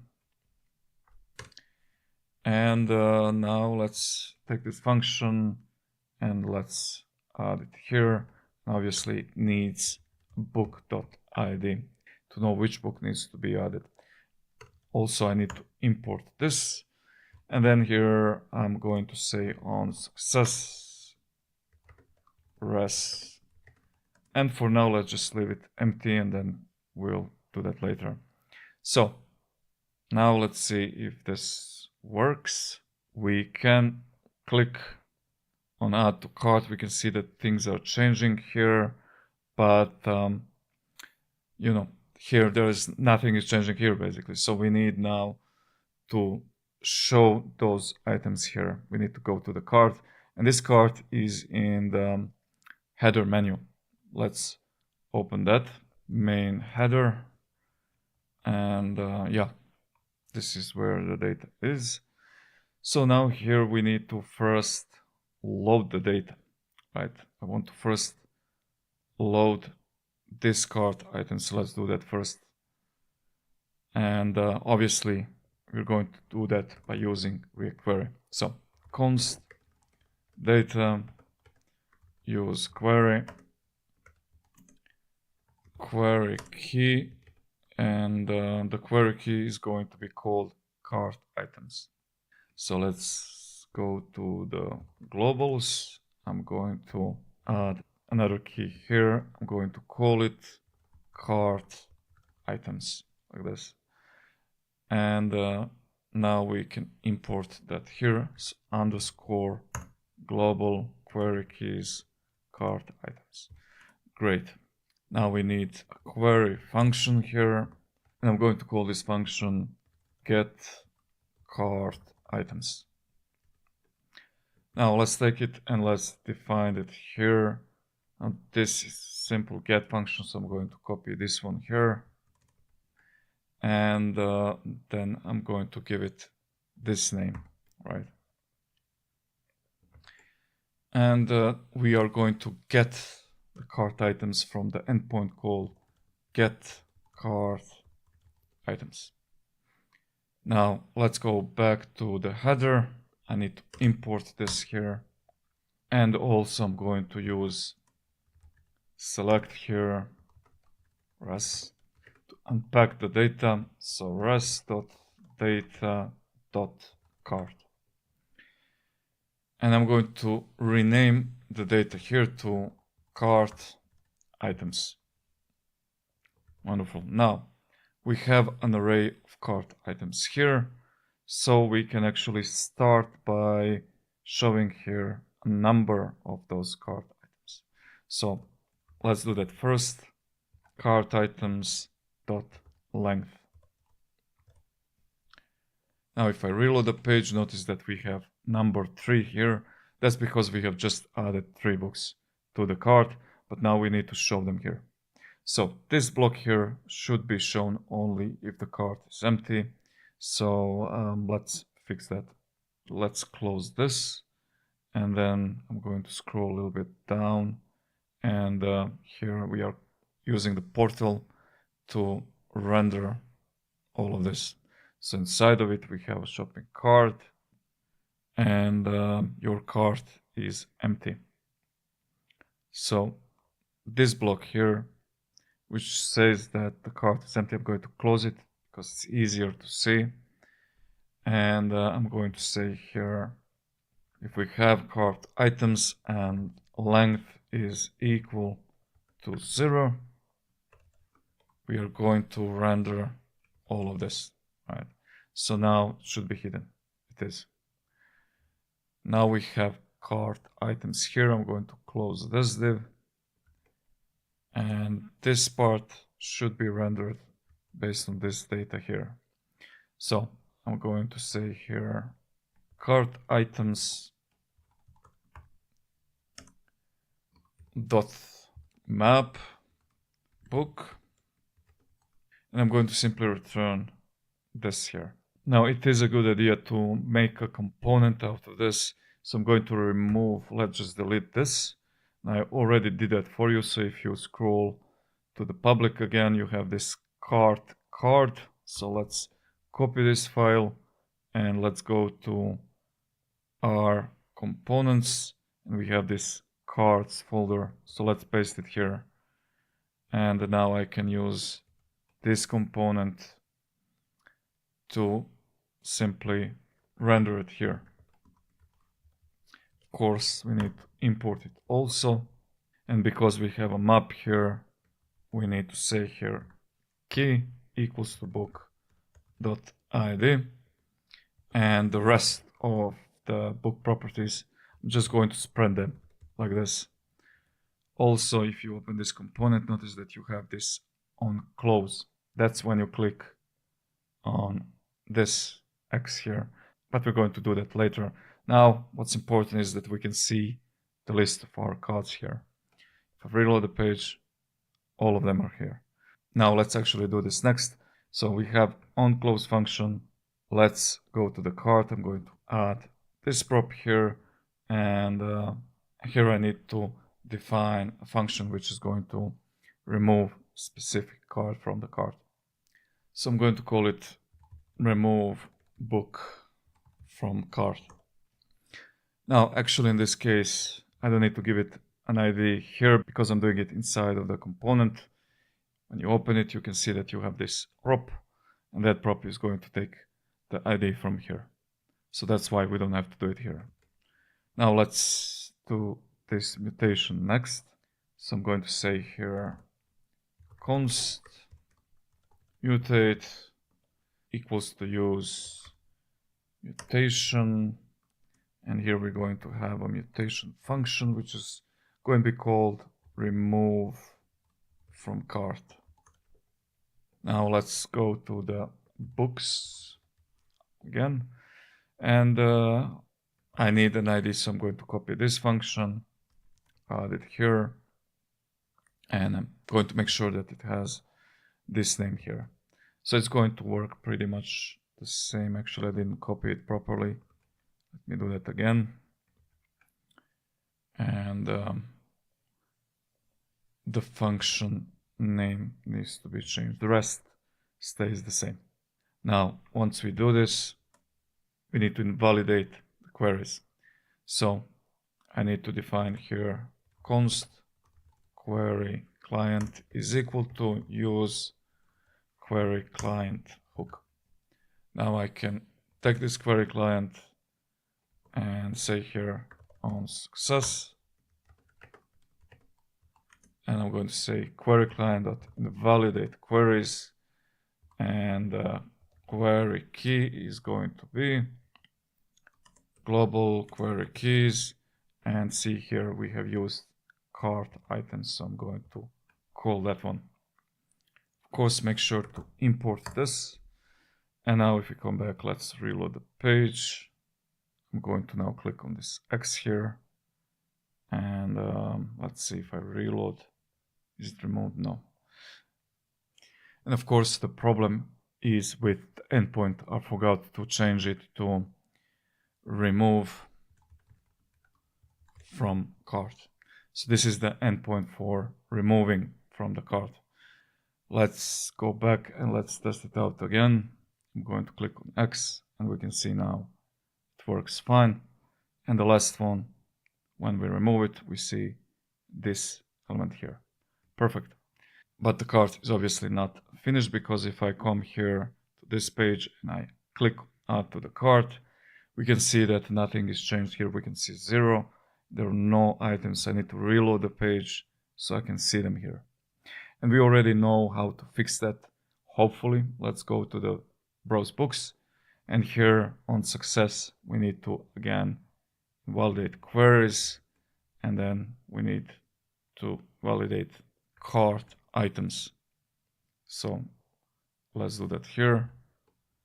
And now if I reload the page and add another book, we can see now number 2 here, number 3, and when you open the cart, Here they are. Great. Now the next thing obviously we need to do here is to add the total price, and also I want to render this block here conditionally. So if the cart is empty, this should be hidden, and if we have some books, then we will show this block. So let's do that now. Let's open main header, and right here we have the total, right? So to show the total, I'm going to write a function which is going to iterate through the books and calculate the total. And obviously this type of functions or utility functions, you want to use them in different parts of the application. And that's why I'm going to add them to the global object so we can use them anywhere. Of course, I have to import here a global object. And actually, let's write a function first. So global, here it is. And here below the query keys, I'm going to add util for utility functions and stuff. I'm going to call this function calculate price sum. And this function is going to take an array of books. And then here I'm going to say let total is equal to 0 and books dot for each book. And then I'm just going to say total here plus equal to book dot price. So we want to add all the prices to the total variable. And then I'm going to simply return total, but I'm going to say here to fix the number to 2 decimals. And with this, we're pretty much done. I can take this function now. Let's go to the main header. And now I can say util dot calculate some price. And then I need to give it the books. And the cart items are my books array, like this. I need to make sure that I do this only if I have cart items. I'm going to add a few books here. And yeah, we can see the subtotal if I remove them. And we can see that toFixed method, which we're using, is going to round up number to the one which is higher, because we have here 18.5. That's because I forgot here to pass number 2, meaning after the comma, allow just 2 numbers. So if the price is, for example, 22 point something, this function is going to reduce it just to 2 numbers after that, right? So that's what we want here. So that's going to fix this problem. And yeah, here you can see it. Now let's hide this element here if we don't have any books here. So let's do that next. Inside of the main header, I'm going to also take this array, and I'm going to close this div so I can see it better. I'm going to say here if I have it, and if the length is greater than 0, then we're going to show this here, right? Else it's not going to be rendered. And now if I open the card, we can see there's nothing here. And now if you add some books, here it is. The next thing I want to do is that when we click on some of the books, we need to open the book, right? We need to show all the details about this book. Right now, if I click here, nothing happens. So let's do that next. Let's go to the routes. And of course, we need a new route because we're going to show these books on route app/book/id, because we need an ID in the URL so we can actually load the data, right? So let's do that here. Path is going to be book/:id, like this. And the element is going to be book preview. Now we need to create this component. And of course, I already did that, so you don't have to waste time doing this irrelevant stuff. Here it is. So just copy this file from your public bookstore pages. Here it is, book preview. Copy it from here, and let's add it to our pages right here. So now I'll need to clean this up a little bit, and let me just check we have a red here, an error. This is not a problem. So I'm just going to remove this response from here to fix that.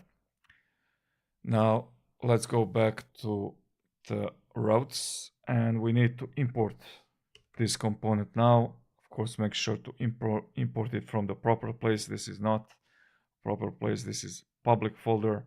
We need to import it from our own pages. So import book preview from pages / book preview. Now we need to make it so that when I click here, the route is changed. And we need to do that in the cart component. So let me just close all of this. So the next thing we need to do here is to open a book cart. So let's find that component. Here it is. And here we need to make sure that when someone clicks on this element, we redirect to that new route. So I'm going to do that here. Actually, I need navigate. So I'm going to say const navigate is equal to use navigate. And then I'm going to say here on click is going to be equal to function navigate, and I'm going to navigate to /up/book and / actually we need to change this to template strings like this, and now we're going to add here book.id. So let's test it out. If I click on the book, you can see, yeah, it opens the route and we can see the template here. Great. Here is the ID we're going to use to load the real data here. Now, there's a small problem we have here. For example, if I click on this button or on this button here, notice that still we are being redirected to this page. And we need a way to fix that. I'm going to show you how to do that now. So let's go back to the book cart, and this is the on-click event which we need to cancel. So when I click, for example, here on this like button to add to the wish list, I need to stop the propagation so the event doesn't bubble up and this shouldn't fire, right? And to do that, we're going to take this like from here. I'm going to add a function here, and inside of it, I'm going to say, actually, I need that E or event object, and I'm going to say event.stop propagation. This function is going to stop the event bubbling. So for example, if I click on here on this element, the event travels through the DOM and goes up, and it triggers this one here also. So that's why you're getting that redirect. But now with this stop propagation, the event is not going to go bubble up to this div, and this is not going to run. And of course, I need to still call that like function here. So now, if I click on this wishlist button, we can see that everything works fine. If I click on the book, we got redirected to the book. Great. So the next thing we need to fix here is also this button. So if I click on add to cart, we can see again, we get that redirect. And the solution is same as here. So let's find that button first. Here it is. We're going to take this function, cut it out, and then we're going to do the same thing here, right? So event.stop propagation, and on click, we need to call this function below it. Let's try it out now. When I click on add to cart, everything works as it should. Perfect. So we have prevented that. And of course, the only thing left to do here is to load the proper data so we can display this page. So let's do that. Let's go to that component that was book preview. I'm going to open it from here, and we can see that we have hard-coded data here. So we need to load the data, and to load that data, we're going to use the book ID, and to take it from here, we need params. So let's say here const params is equal to use params. Make sure to import it always. And now I'm going to load it here by using React query. So let's start with that. Const data, I'm going to rename it book. And then I'm going to also say is loading here because we need that too. Use query, make sure to import it. And now I'm going to say here, query key is going to be, and again, I'm going to store it into the globals. So I'm going to import this. I'm going to say query keys dot, let's call it book details. Now I need to add it to the object. So I'm going to say here book details is going to be book details. Okay, that's done. And the next thing we need to do here is actually to run a query function here. And I'm going to call this function get book. And sorry about that. The Visual Studio Code sometimes renames things because it's trying to guess. I don't have this function yet, that's why it happened, but it's not get all books, it's get book. And we need to give it params.id. Now let's take this function and let's define it here inside of our API books. So I'm going to copy this function here, change it to getBook. It also takes an ID, but I need to change the endpoint to book. And now we can come back, make sure to import this book. And the last thing we need to do is just unpack the data. So select is going to be res and res.data.book, right? Now if we come back to the page, reload the page, you can see that, yeah, we are getting data here. So we can see the books data and everything is displayed properly. And that's why I finished this template, so you don't have to waste time, doing it on your own. And actually this here is extra in the description. We don't need that hard-coded description. And yeah, now everything is displayed properly. Now, obviously, the next thing we need to do here is to make this button and this one work. So this one should add to the cart. Let's do that first. Test, test, test, 1, 2. Now everything is displayed properly. Now, if you come back to use query, there are a few things I want to show you here. For example, because we have this param ID, we need to have it for this function to run properly. We can say here enabled, and then we give it 2 exclamation marks and params ID. And what this does is that the query is only going to run when we actually have this params ID. And these 2 exclamation marks transform this value into a Boolean value. So if we have it, it's going to be true. If we don't have it, it's going to be false. Also, another thing we can use here is stale time.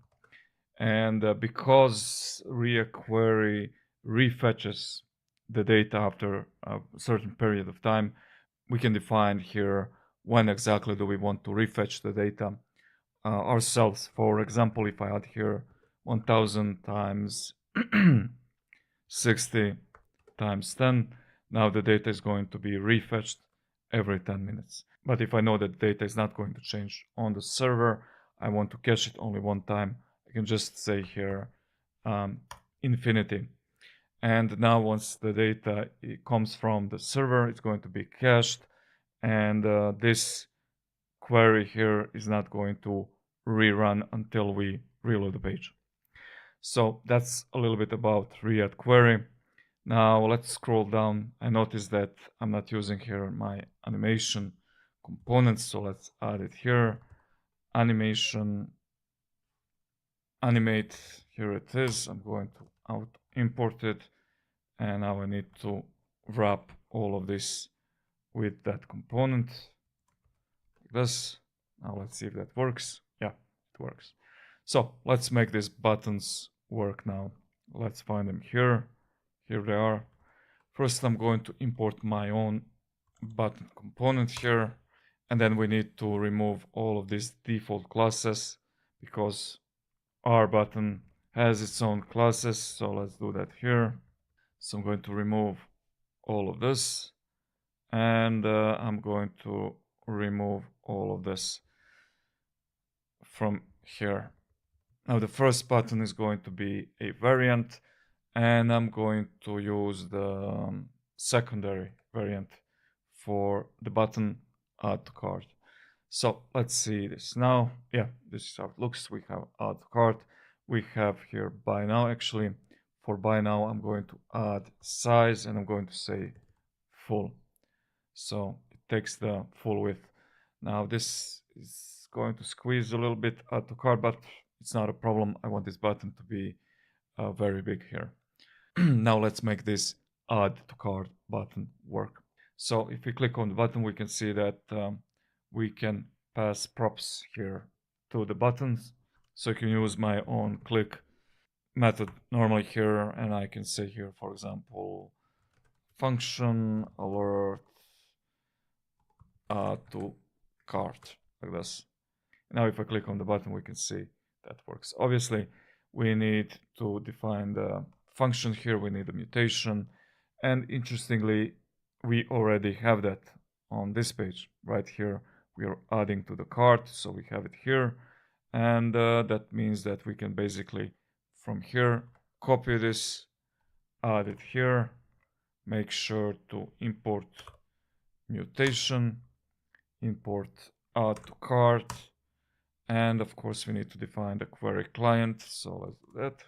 Const client is use query client, and now I can take this function and simply pass it right here. And this function is going to take params.id. Let's test it out. Let's click. Actually, let me remove this from here. I'm going to open this book. And let's click here on add to cart. And yeah, we can see the book was added to the cart. Now, in this case, I'm going to make it a little bit different. I want to make it so if I click on and book was added to the cart. Now we have here the same functionality, two different components. Here the book preview and browse books. So to fix that repetition, we can actually create a custom hook which is going to do this for us. So let's do that next. I'm going to go to the source, and here I'm going to create a folder called hooks. Inside of it, I'm going to add a file called usecart.js. And here I'm going to simply say export const use cart equal to, and now we are going to take this function from preview and let's cut it from here and let's add it here. And I'll also need to import some things like use mutation. I need to import this add to cart function and query client. I'm going to take it from here, so let's just cut it out from here and let's add it here like this. And also our global object, I'm going to import it. So what we need to do here is simply to return this add book to cart mutation, and we can do it like this. But if the property name of this object is same as the function name, we can simply remove this, and that's going to be pretty much the same thing. Also, I need to import this, so let's not forget that. And now we can use this use cart inside of our book preview here. So let's remove this, we don't need it here. And I'm going to say here const equals use cart, make sure to import it, and from here I can simply take this function, and I'm using that function here, right? So the same name, so I can reload the page. Let's clear the shopping cart, and now if I add to cart, we can see it works. So this is a way for you to clean up your code. You can just have a hook which pretty much deals with everything you need with the cart. And now also we can use that inside of the browse books. So I'm going to go to book preview. I'm going to simply copy this from here because it's faster. Let's add it here. And I'm going to import use cart hook. And now we can remove this add to cart mutation because we have it here. if I go back to browse books and I add one of these books, we can see everything works as it should. Great. So with that, this is done. But there is a small thing here I want to do before we continue. When we add books to the cart, I actually want to show here a small pop-up toaster, which is going to show us that we have successfully added to the cart, because right now all we see is that number is changing here, but that number is very small. It would be great if we had some kind of a pop-up here which shows us that we have successfully added the book to the cart. So let's do that now. First, I'm going to clean this up a little bit. I'm going to remove this import because we're not using it. And I'm going to remove this imports also. And this one too. Now I'm going to go to my project materials, so public, bookstore. Inside of the components, you have this book toast component. Let's copy it, scroll down to our components. Let's add models folder here. And inside of that folder, I'm going to paste this component. And I need to clean this up a little bit. So let's check it out together. It's a super simple component. It has a state here, which defines the visibility. And if the show is true, it shows it, but with the animation.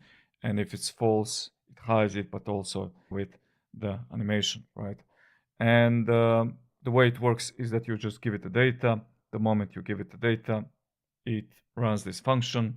So it shows the model. And then after 3 seconds, it hides the model on its own. So that's how it works. And it's super simple. And you can see that I already did everything for you, so you don't have to waste time with that. So now we can take this component and let's go to the book preview. Let's scroll down. And here below the animate component, I'm going to call it here. Let's just import it. And now let's see. Yeah, nothing is visible because we need to give it a book data so we can actually see it, right? So I'm going to do that here on when you click on this button, right? Add to cart. So let's find that button here. Here it is, add to cart. I'm going to actually format this a little bit. And now I'm going to say here, obviously we do want to run this function, which is going to go to the server and do its work there. But we also want to show this toaster here. And for us to show it, we need the state. So let's add that state here. I'm going to say simply toast data because we're actually giving a book data here. By default is going to be null. Let's import use state. And now I can say here, if I have this toast data right here, if I have it, then simply give it to the book toast like this. And we need to move this here. So once we set the state with the book data, this is going to be rendered and it's going to hide after 3 seconds by default. Now let's take this function here, set, actually I'm going to capitalize this T here, and let's scroll down to the button where it says add to cart, and here I'm going to simply give it a book data like this. Now let's reload the page. Let me remove all of this from here. And now when I click on add to cart, you can see the toaster here shows the data and then it's going to hide automatically after 3 seconds. And now obviously we need to do the same here on the browse books page. So let's do the same thing there. I'm going to take this state, we need it there. Also, I'm going to add it here. Let's import use state. And from here, I'm going to scroll down, copy this from here, and let's add it here below the animate. It doesn't have to be here. We can put it anywhere, but it doesn't really matter. Now I also need to import this component, and now this should work. So let's test it out. If I add one of these books, let's see. It doesn't work. Oh, of course, because we need to run this function when the button is clicked right here. So on add to cart button click, and this is that button. We're going to run set toast data function right here, and we need to give it the book data like this. So let's try that again. If I click on the book, here is the toaster, another one, and another one. And after 3 seconds, it's going to hide the toaster. And also we can hide it by clicking here on the X. Great, so that's how you can do that easily. That's why I wanted to show you actually how to do this, because I noticed that most people are using libraries and it's really not necessary, because as you can see, this is incredibly simple component to make. Okay, now that that's done, let's move to our next task, and that's what happens when we click on buy now. Obviously, we need to redirect to another route where we'll be able to buy this book. So let's do that now. Now, before we actually start with the buy now page, you probably noticed a small problem here. I was too focused on the code, so I didn't see it. And that's when, for example, if I reload the page and I open this book here, this data is being cached. I go back and open another book. The first book is going to be shown no matter which book I click. And I'm actually very glad that I have this problem, so I can explain what exactly is happening here. So basically, the first book was cached here under the book details. And then whenever we visit this page with another book, well, use query is going to look for this name here, and it's going to see that, oh, I have a book here which is cached, so I'm going to use that one, so I don't have to go to the server and load it again. So to fix this problem, when we have a unique ID for each other book, then we can simply pass that params.id here as a query key, and now each book is going to be cached separately under its own unique ID. So that's the way to fix it, and I'm actually glad that I forgot to add this right away, because now I can explain and you can see what's happening here. So if I reload the page now, click on the first book, we can see it here. If I click on another one, we can see proper data. Great. Now let's do the buy now page. Actually, let me remove this console log. So I'm going to go to the book card and just remove that console log so we don't see that, as we don't need it again. And now we can go to the routes, and we need a new route here. So let's say path is going to be buy/id, and the element is going to be checkout page. Okay, now let's take this page from the resources. So scroll up to the public bookstore, open pages, and here you have your checkout page. So let's copy it from here and let's add it to our pages. Here it is. And you can see it's a quite simple component. We have one book here hard-coded just so I can show something here, but it's quite a simple page. So let's actually import it here so we can see it. And now we need to add to this button that route. So let's go to book preview, scroll down to the button buy now. And if you remember, we have the to prop. So the link is going to go, we need actually template strings here, /up/buy/ and then we're going to say here params.id. And now we can come back and click on this button, and it redirects us to the checkout page. Great, so this is how the checkout page looks like. It's quite simplistic. Here we are going to learn how to use React Hook Form library. The reason I chose it is because it's quite popular today. So let's start by making the form work. Obviously, you can see here that the form layout is a little bit strange. We have one form here, another here, and then the button is all the way here, right? So how do we do this? Well, the answer is very simple. We wrap everything in form element, right? Remember, the form element doesn't have to have only form elements inside of it. Rather, you can have any HTML you like. So once we wrap everything in a form element, then when I add here submit, this button is going to submit the form. But let's go step by step. So let's open that component. Here it is. And let's actually start by installing the library, because we need to install the library to be able to use it. Now, this is the official page of that library, and you can click on Get Started here to see how to start using this library. Here we have a copy button, and we can copy the installation, which is quite simplistic. So let's come here, and then I'm going to paste that npm install React Hook Form. Press Enter to install it, and that's pretty much done. So the first thing I'm going to do here is to wrap everything in form element. So let's do that here. I'm going to click on this arrow here just to close this so it's easier. And now when we have the form element, we can add here on submit. Right now it's just going to be an empty array. Actually, let's alert something, form submitted.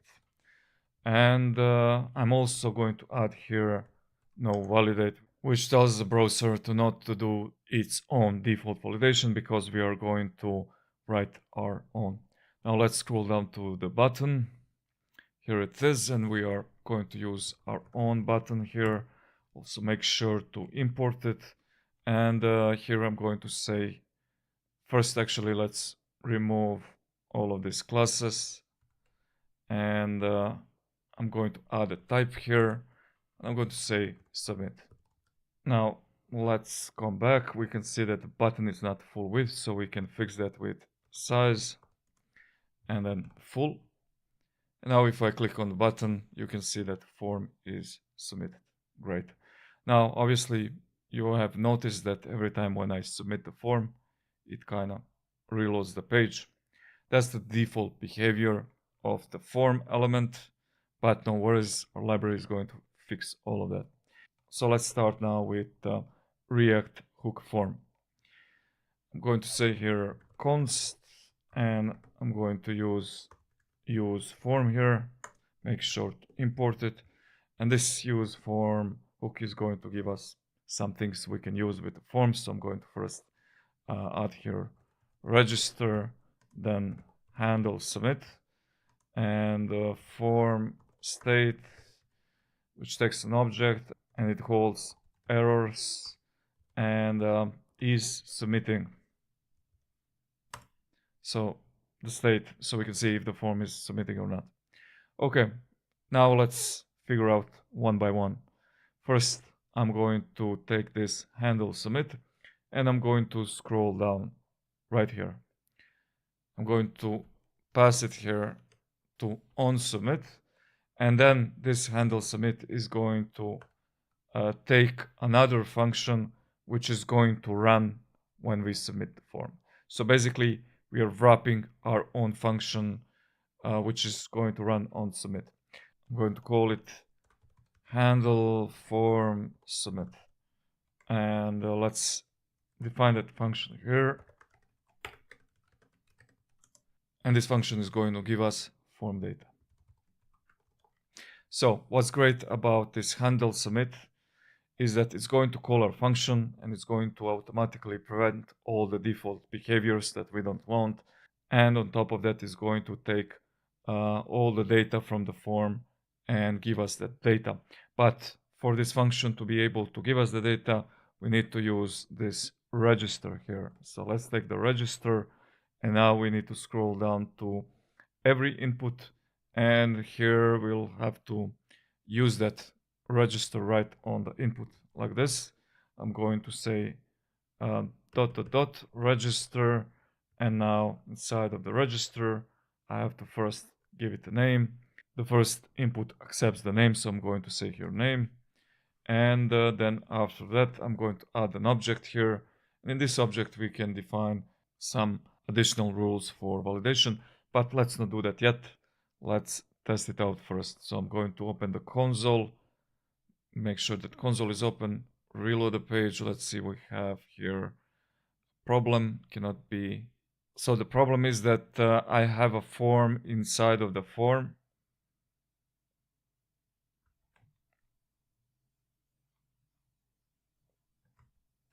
So let's first test it out. Of course, we need to console log the data so we can see here that this function is going to collect the data from the input, and this is going to be the property name, which is going to hold whatever you put in that input. So if I reload the page and I add here, for example, John, press enter, and we can see we have name John.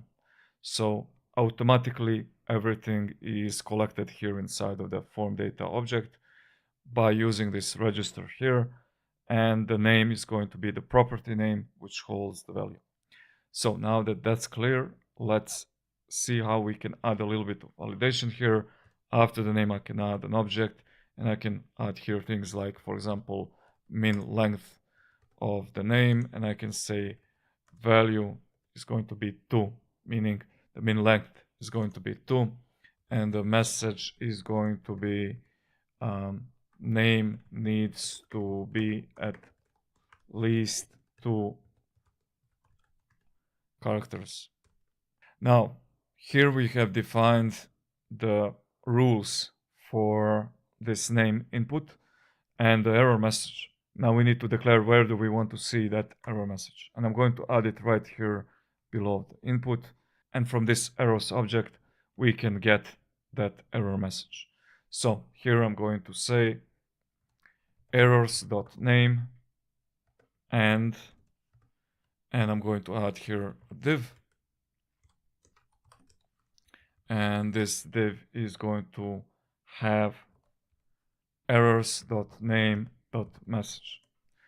Just to explain what's going on here, the reason why I'm adding here error.name is because the name is the property name of the input value. So that's why we have errors.name. And then inside of the name object, we're going to have a message, which is basically going to be this message here. Now, before we test this out, let's add here a class name. I'm going to say text red, let's say 500. Now let's check it out. I'm going to reload the page. I'm going to try to add 1 character here. I'm going to press enter, and now we can see the validation message here. So this is how simple it is to use this library. Now let's move to the email, and here I'm going to do a similar thing, register, and I'm going to call this email. Yeah, that makes sense. And I'm going to add some rules.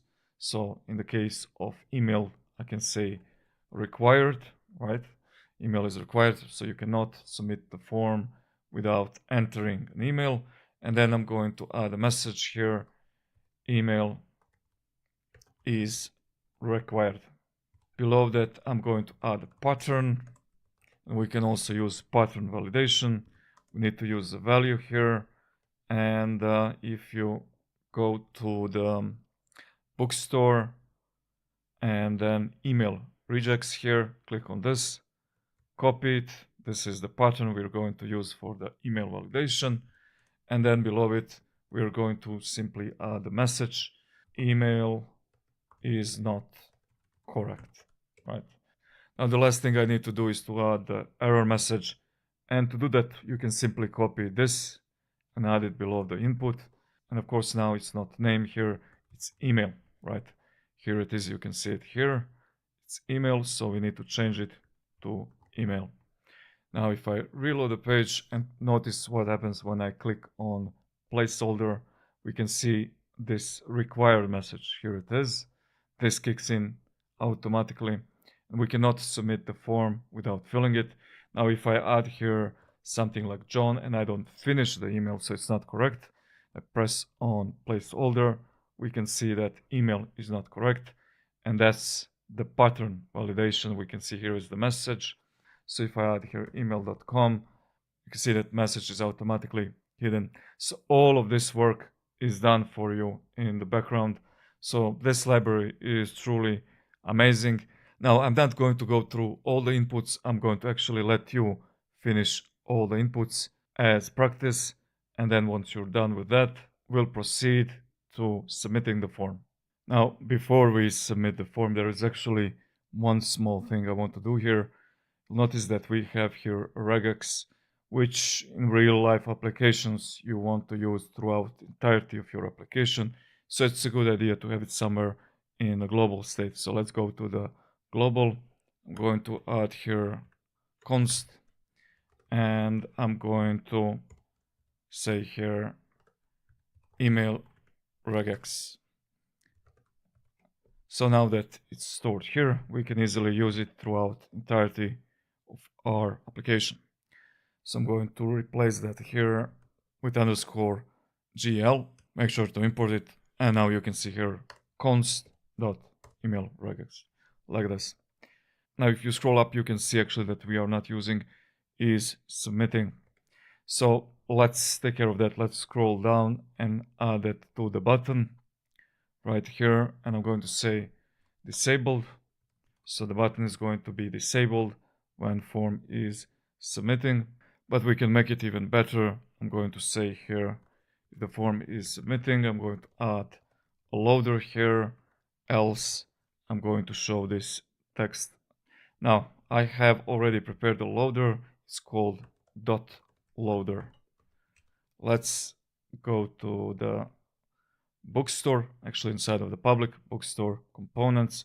Here you have a .loader, so let's copy it from here and let's go to our own components here, and inside of the loaders I'm going to paste it here. Now let's go back to checkout page and make sure to import it here.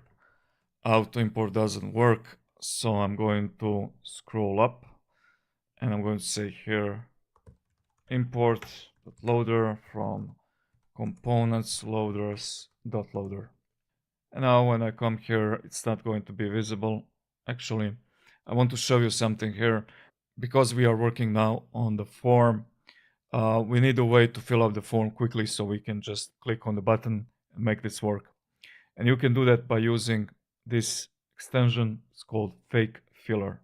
You can install it, and once you install it, you can click on this icon here, or you can click on any of the inputs and then Fake Filler fill all inputs. And now all inputs are filled, so we can test the form and play with it. So I'm going to fill out the form and click on placeholder. And of course, nothing is visible here because we're not doing anything here. So for the start, I want this function actually to wait a little bit when we click on the button, and then it should do whatever we need to do, just so we can show a loader here. And we can achieve that with await new promise. And here I'm going to say R, which stands for resolve set timeout. And I'm going to add it R here, and 1 second, meaning wait for 1 second. Of course, because we are using await here, we need to add here async, right? So now if I come back to the form, I'm going to fill the form, click on the button, and we can see that loader for 1 second. Great. So the next thing to do here is to format the data a little bit. So I'm going to say const post data is going to be equal to user.form data, because form data is all about the user, but we also need an ID of the book. So we need here params.id. Let's define it here. So const params is equal to use params. And now I can use params here, params.id. Now all I need to do is to submit this data, but for now I can just console log it. So let's check it out. I'm going to fill the form, click on the button, and yeah, here it is. We have an ID of the book we're buying. And then we also have a user with all the user input data. Great. So the next thing we need to do here is actually to submit that data to the server. But actually, before we do that, I'm going to load the real data because right now we are reading here the hard-coded data. Let's do that right here above that object. I'm going to say here const data books, and then is loading is equal to use query, and the query key is going to be underscore global query keys dot, and I'm going to call this one checkout details. Then we need a query function below, and the query function is going to take the function called get book, which we already have, and this function requires params.id, the ID of the book. And I'm reusing this function here because I have just one book and I have here the ID. So I'm going to use the ID to fetch the data for this book so we can show it here. Okay, now that that's done, the next thing here I'm going to do is to add select res and res.data.book, and we should also add enabled, and then again params.id. With this we are loading the books, but because I have used here a book variable name to show the data, I'm going to change this books actually to book for now, and now we can comment this out and let's see if this is working. Actually, I need to add a loader here, so let's say if is loading, then return page loader and make sure to import it.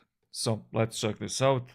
Yeah, we have a proper data here. If I go back, let's open this book here, buy now, and again we have the correct data here. Great, so that's done. Now the next thing we need to do here is to make it so that we can actually submit this book, or actually to buy it, right? So let's go back to our component. I can actually remove this book from here because everything is working.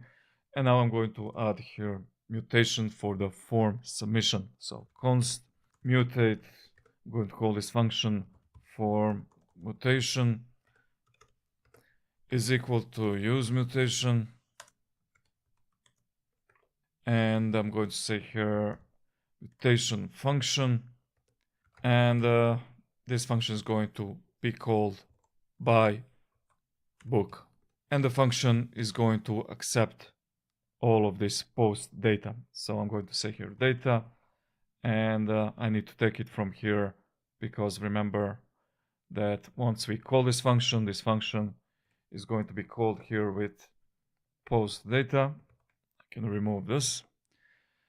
And for us to pass that data to buy book, we need to first take it out of this function and then pass it to the buy book function. Of course, we don't have this function right now.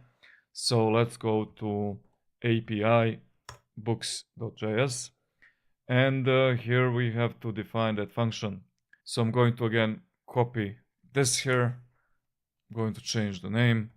The ID is now just data. And I'm going to rename here also to data like this. And the endpoint is going to be by underscore book. Okay, the function is done. Now we need to import it here. And then we need to choose what to do on success, right? So obviously when you buy a book, I don't want to keep you here, rather I want to redirect you to this page, my books. So let's do that here. I need first here to define navigate equals to use navigate, and now we can use it here. So navigate to app/my books. Now let's try it out. I'm going to fill out the form, click on place order, and yeah, we can see that we have successfully bought that book. Now I want to show you a small problem we have here. For example, if I add this book to the cart, here it is, and I buy it, we can see, let me just fill out the form. We can see that the book is still in the cart, right? And it should be removed from the cart. So let's see how we can do that. I'm quite sure that you already have an idea. So let's come here and say const query client is equal to use query client. And now we can say here query client dot invalidate queries, and the query key is going to be underscore globals query keys and cart items. So we need to invalidate this query items so that the cart function is going to refetch the cart items, and with that things are going to get removed from the cart. So let's try that out now. I'm going to add this book to the cart, and then I'm going to buy it here. Let's fill out the form, place an order, and now you can see that it has been removed from the cart. Perfect. And with that, we have finished this page here, so we can add to the cart and we can buy book from here. Now, the next step to do here is to make it so that we can buy multiple books. Let's figure out how are we going to do this. Right now, the way this works is that when I click on the card here, we go to that page and we can see that we have an ID. We use this ID to send it here and load the data so we know which book is going to be bought. We have the same ID here actually. So this ID is telling us, okay, this is the book which we need to buy here. But in the case of the card, we have multiple books, so we cannot add many different IDs here, even though technically we could. It wouldn't make much sense. So what we can do here is that when you click on proceed to checkout from here, we're going to add a special ID here, a unique ID, something like from underscore cart, right? Which tells us that while we are coming here from cart, and then if this is the ID, then I'm going to load the books from the cart and show them here. So let's see how we can do that. Let's first go to main header, and here I'm going to scroll down to this button, proceed to checkout.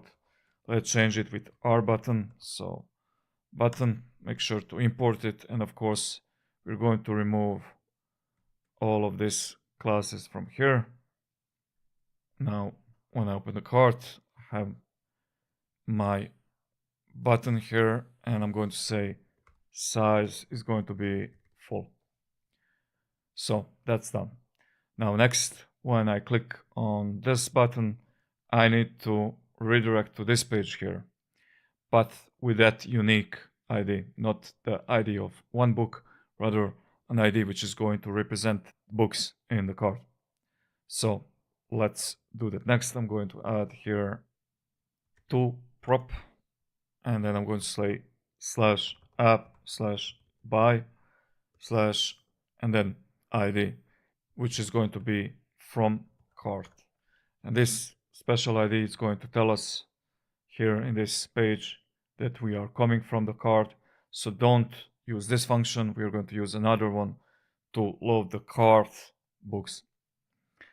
Now, if I click on the cart, and here we can see that the route is changed, but the cart is not hidden. So let's do that next.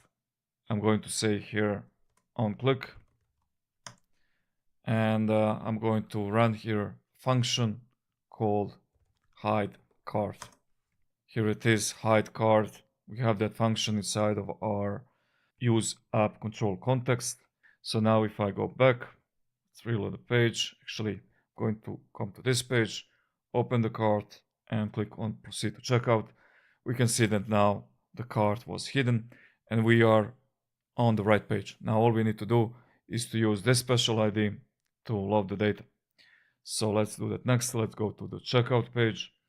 And here we're going to make this a little bit more complicated, but hopefully it's going to be clear. So first thing first, if I'm loading the books from the cart, I cannot use this function because this function is going to only buy one book. I need to add another function here. So let's say if params.id is equal to from cart, actually if it's not equal to from cart, use this book, meaning we are loading only one book, else we're going to load the books from the cart. And I'm going to use here get cart items. So this function is already defined and it's going to bring us back all of these three books. So now that that's done, we also need to change the response here. So I also need to add here a condition, and I'm going to say if the param ID is not from cart, then this is going to be response, else the response is going to be res.data.cart. And this response is going to be an array, and this one is going to be an object. To fix that, I'm just going to add this to an array, so both of them are now arrays, and I can add that s here. Now we have books, and I'm going to display these books a little bit differently. I'm going to iterate through them and then display them here properly. Now for now, let's just comment this out and let's test it out to see the console. So for example, if I buy this book here, oh, something went wrong, book is not defined. And also let's comment this out to prevent any problems. So first, actually, I'm going to console log the books here so we can see them. And then let's go to the browse books, choose any of these books. Let's click on buy, and we can see that, yeah, we're getting the object with the data and it's inside of the array. It's not displayed here because we have commented out. No worries, we're going to fix that. But we can see that we are actually getting here proper data. That's great. Now let's go back and actually have 3 items in the cart. So I'm going to try this out. Let's clean the console. I'm going to click on proceed to checkout. And now we can see we are getting 3 items now. And they are also in array. So the reason why we are not seeing this is because we have commented out. Let's scroll down. Here it is. So now let's fix that next. Here I'm going to say books question mark dot map book, and then I'm going to simply add all of this and let's add it inside here. So now if I come back, we can see those 3 books here. Now we also need to show the total price, same as here. We're going to use this same function to calculate the total value, and we have that function inside of the global.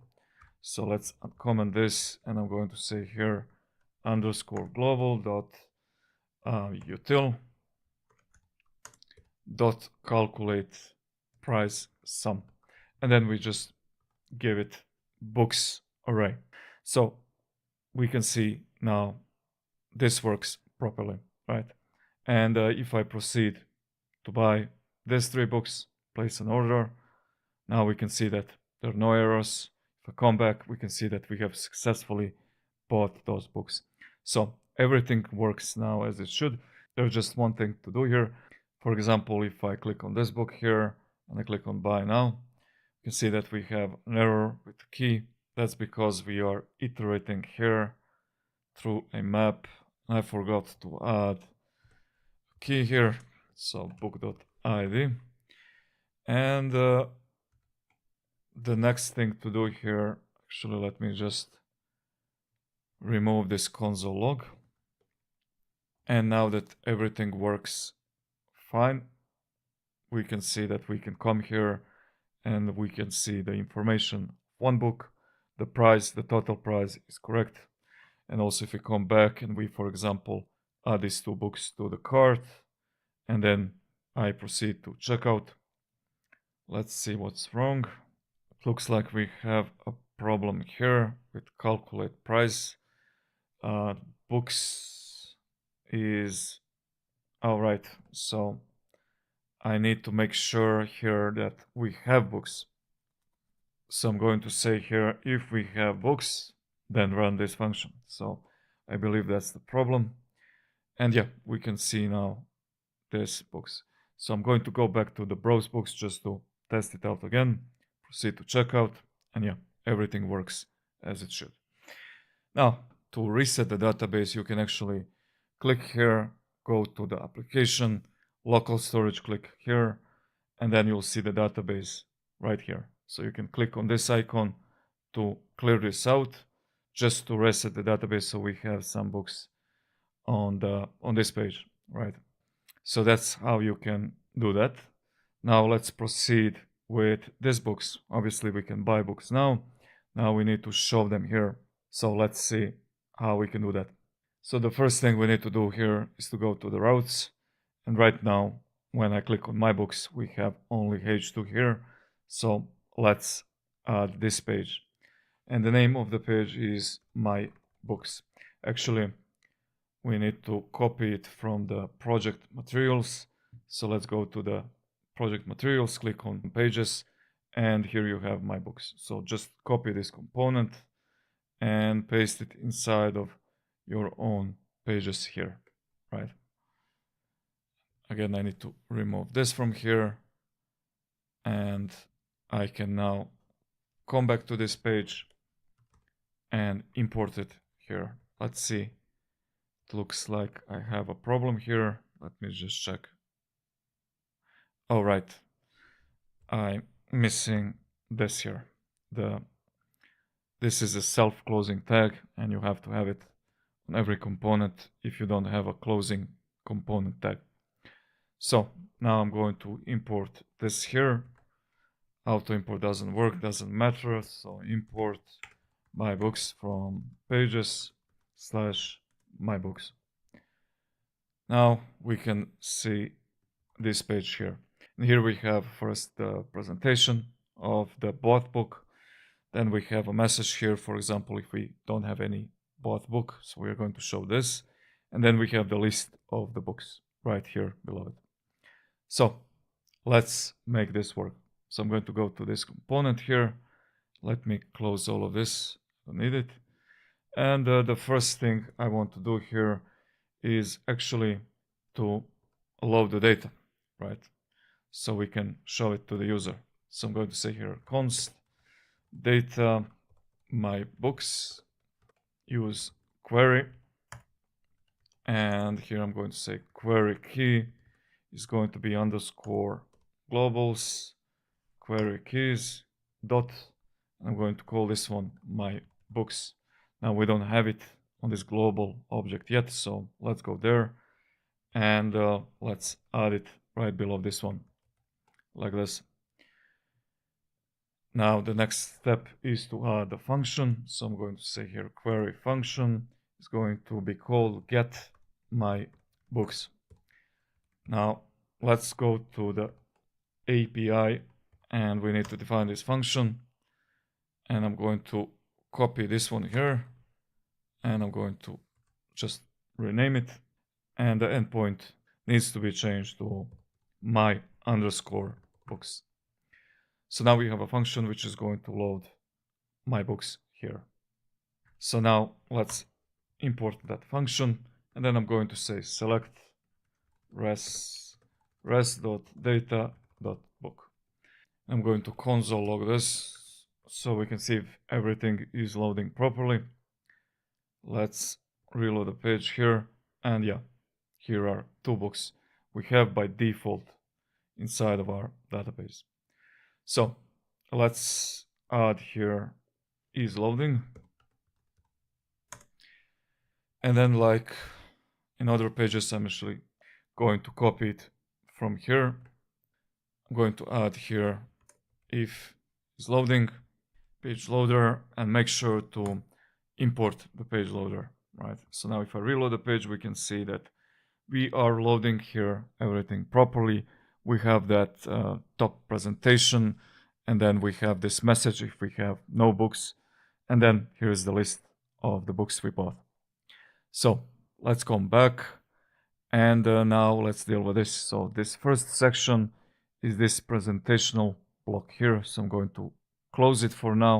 And actually, let's just comment it out so we can see this here better. Then below that, we have a section which holds this div here, and this div holds this message. So let's comment it out. You can see it's gone, right? So this div holds this message here. Then there is another div below it, and this one holds just this title here and the number of the books. And below it is this div here, which holds this list. So let's format this a little bit.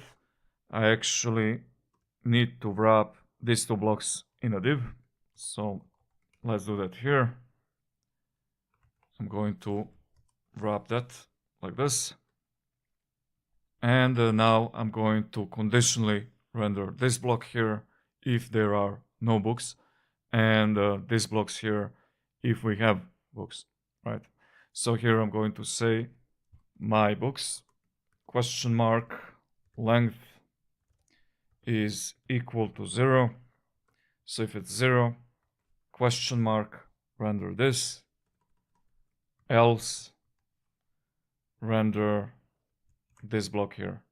So now conditionally, if there are no books, we show that message there. Because we have books, we are showing this block here. Great.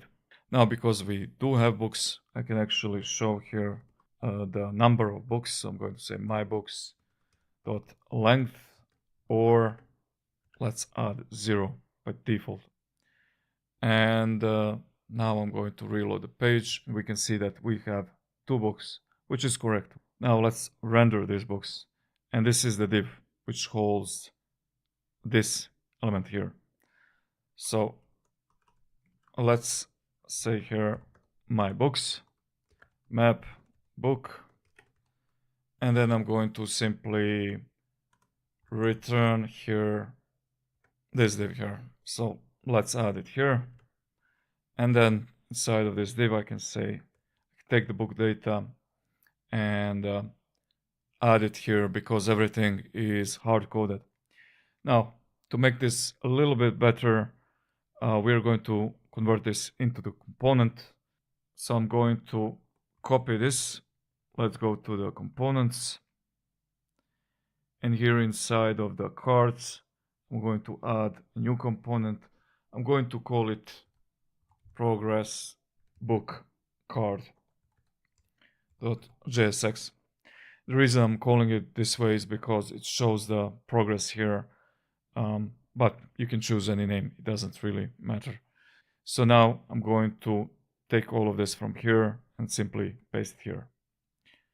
Let's format this a little bit, and now I'm going to take this component and let's add it here.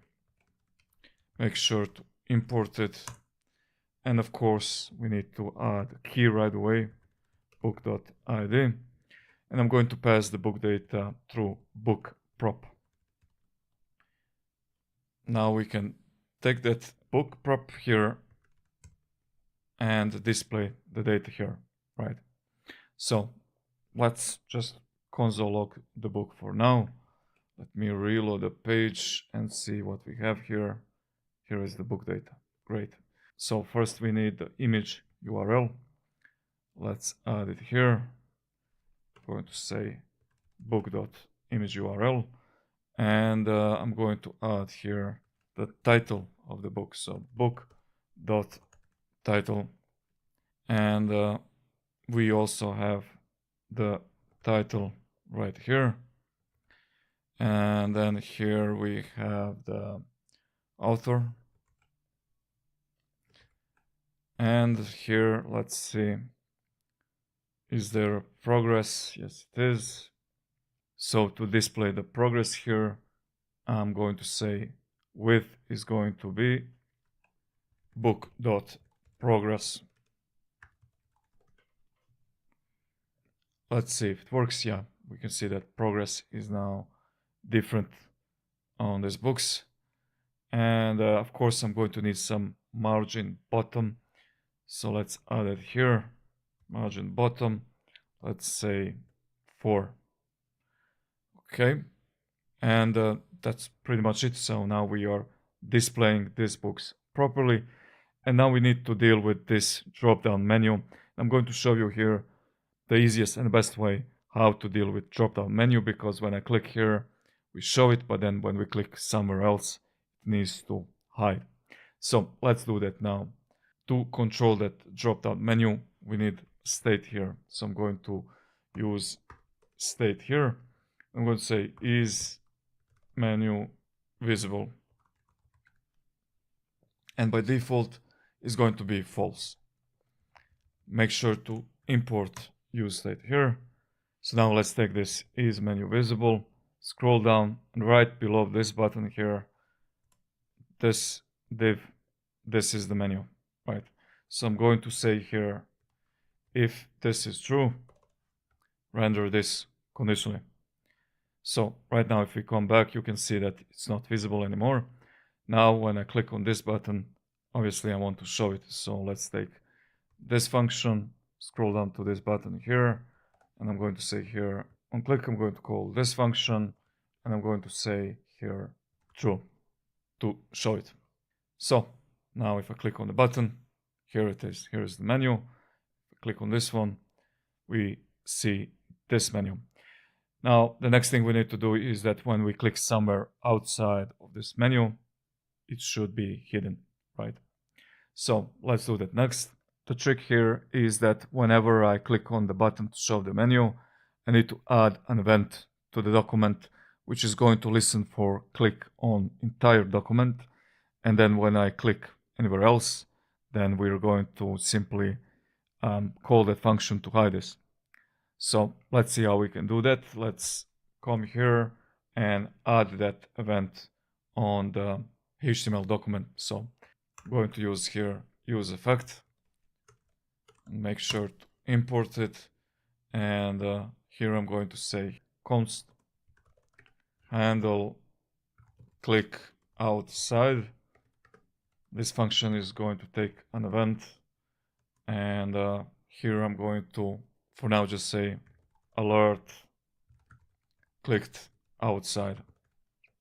Now I'm going to bind this function to the mouse down event on the document. So document dot add event listener mouse down, and then the name of the function handle click outside, and I'm going to say here return. We want to clear this event when the component unmounts, and we do that with a method called remove event listener, and we give it the same event and the function. Let's just console log it. I'm going to open the console here, and when I clicked outside, here we have the menu, and then when I click anywhere else, we can see that again that function is going to run, and we already know why it's running 2 times, because of that strict on main.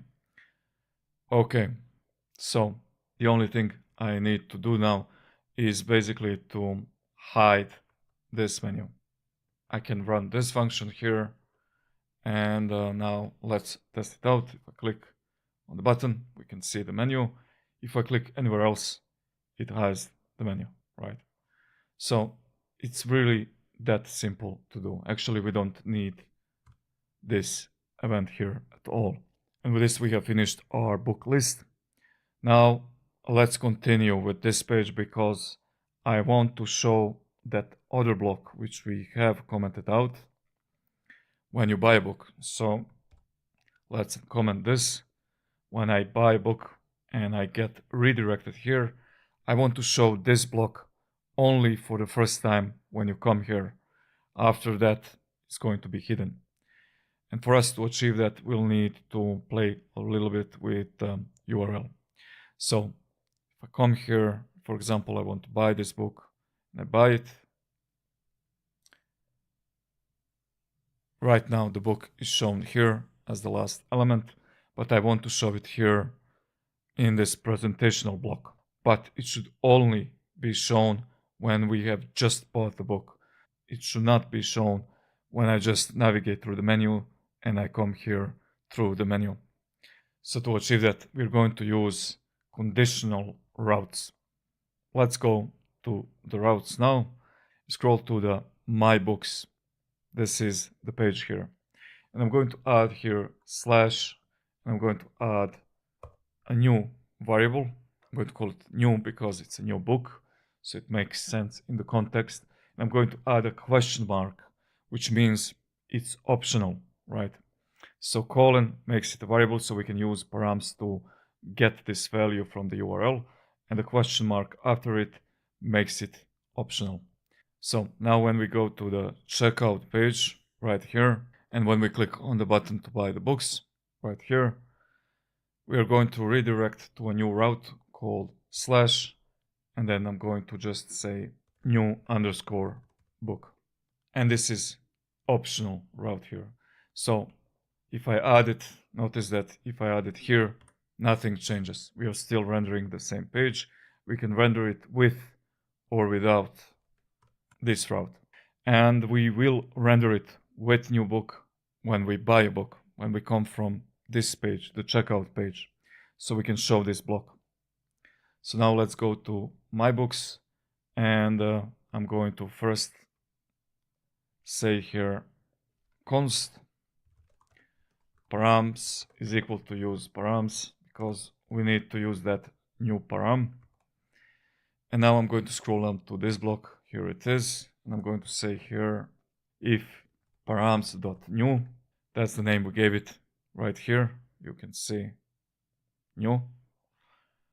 Then I'm going to say and I'm going to wrap this section. So now if this params new is equal to new underscore book, we're going to render this section. And we are going to have this param only when we come from the page where we buy books. So for example, if I come here and I buy a book, let's fill out the form. Now notice that we are redirected to the slash new book. And here is that ID. Actually, perhaps this is going to be easier for you to understand if I just call this an ID, and then I can change it here also to .id. So if the ID is new book, then show the book here.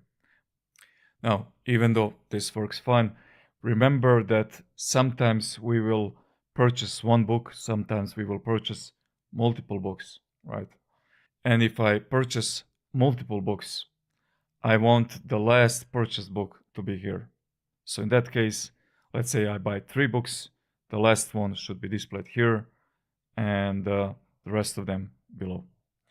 And to achieve that, I'm going to define here a function. I'm going to say const new book data, let's call it like that, is equal to my books.